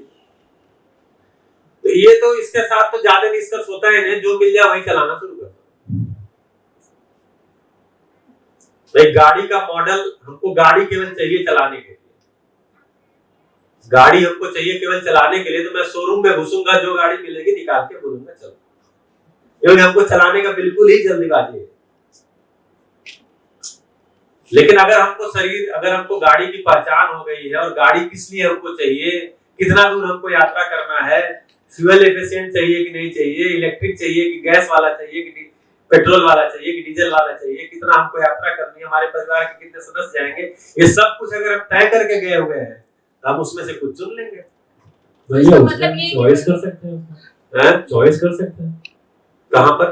वो जो अगली यात्रा करनी है, जैसे आपने एग्जांपल दिया गाड़ी की चॉइस का, तो भ्रमित जीवन जो है ये बहुत ज्यादा चॉइस में फंसता नहीं है, चढ़ पड़ता नहीं है। उसको शरीर तुरंत चाहिए भोगने के लिए, जल्दी से जल्दी चाहिए, तो जो मिला उसको चलाने लग जाएगा। लेकिन थोड़ा अपग्रेड हुआ है तो चॉइस करता है, जिसको जैसे कुछ मान्यता ये है, हाँ कुछ मान्यता ये है, जैसे मान लीजिए किसी स्त्री ने मान लिया, स्त्री शरीर को चलाते हुए जीवन ने मान लिया कि मेरे सारे दुखों का कारण मेरा स्त्री होना है। स्त्री को समाज में जो है कितना भी कर ले इज्जत तो नहीं मिलेगा। क्या करूं, घर में परिवार को संभालते संभालते इतना किया लेकिन फिर भी मेरी इज्जत नहीं है, क्या करूं, जान दे दूं?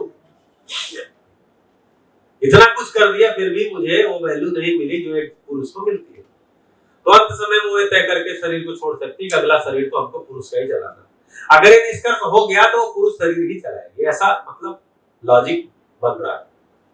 लेकिन अगर शरीर छोड़ते समय कोई निष्कर्ष नहीं है, शरीर हमने जिंदगी भर भोगा है और मुझे लगता है एक शरीर मिल जाए जल्दी से भोग लेंगे, तो फिर कोई भी शरीर चलाने लग जाएगा, जीव जंतु का भी चलाने लग जाएगा। इसका मतलब ये है कि सब यही घूमती रहती है, मतलब सेम जीवन ही सब जगह घूमता रहता है, फिर वो दूसरा बॉडी लेगा, मतलब और कुछ नया आ ही नहीं रहा है। हाँ, सेम जीवन का मतलब क्या है? यहाँ तो 30-35 लोग बैठे हैं, सेम जीवन नहीं है ना। हाँ, तो मैं वही ये मर रहे, मतलब ये मर गए तो जीवन अलग हो गया, तो फिर वो किसी और बॉडी में जगह, तो मतलब इन शॉर्ट कोई सब एंटिटी वही घूम रही है। मैं वो सोच रही हूँ क्या करेगा, वो घूमेगा नहीं, तो जब घूमने से निकली चक्कर से निकल जाएगा तो नहीं चलाएगा। और कुछ ऐड ऑन हो ही नहीं रहा है। नंबर ऑफ ऐड ऑन हो रहा है ना। नंबर ऑफ भैया समझो अभी की स्थिति हमारी है, माइक बंद है। हाँ। अभी की स्थिति जो हमारी है भ्रमित मानव की है, लेकिन सूचना के रूप में हमको कुछ मिला है कि भाई ऐसा हमको करना चाहिए लेकिन करते नहीं है, तो अभी हमारी जीवन यात्रा खत्म हो जाएगी, तो हम कौन सी स्थिति में होंगे कि तो आप ही बता पाएंगे लास्ट आवर में। अगर हमारी वो पोजीशन अभी तक नहीं बनी है कि हम सूचना के तल पे ही है, समझो। जैसे एक व्यक्ति है, हमारे मित्र हैं, वो बिल्कुल ट्रक के नीचे आ गए और उनके शरीर का कई हड्डियां टूट गई, मतलब पैर और हाथ पे सब चढ़ गया, सर में चोट नहीं आई लेकिन वो बेहोश हो गए थे। जब होश आया हॉस्पिटल में थे तो उनसे जब बात किया तो बोलते थे जब आए तो मुझे लगा कि मैं मर गया और मेरे बिल्कुल जैसे मेरा शरीर पड़ा हुआ है और मैं बाहर निकल गया, ऐसा मुझे लगा। वो जीवन विद्या से नहीं जुड़े, लगा जैसे बिल्कुल मैं शरीर को देख रहा हूं। उसके बाद क्या हो गया हमको कुछ भी पता नहीं। मुझे लगा कि मैं अब ये शरीर बिल्कुल ही बेकार हो गया, मुझे शरीर छोड़ना ही चाहिए। एकदम से स्पष्ट हो कहे बिल्कुल बिल्कुल हमको ऐसा लगा। उसके बाद क्या हुआ हमको पता नहीं। फिर मैं जब होश आया तो हॉस्पिटल में। तो जीवन तो कोई ना कोई निष्कर्ष बनाता ही है, उनके तर्क से लगता है। तो अगर हम अध्ययन में लगे हुए हैं तो छोड़ते समय कोई निष्कर्ष बनाएंगे, निष्कर्ष के साथ ही छोड़ेंगे। निष्कर्ष के बिना छोड़ रहे हैं इसका मतलब हम फिर अंधेरे में लाठी भाजेंगे जो शरीर मिलेगा। अगर जानवर का मिल गया तो चलाना शुरू कर देंगे। भाई आदमी अगर जानवर जैसा जी रहा है इसका मतलब जानवर का शरीर चला ही रहा था। अगर कोई जानवर आदमी जैसा है इसका मतलब आदमी का शरीर चला के आया है। तो आदमी जैसा होता नहीं है वो, लेकिन बहुत सारे ऐसे।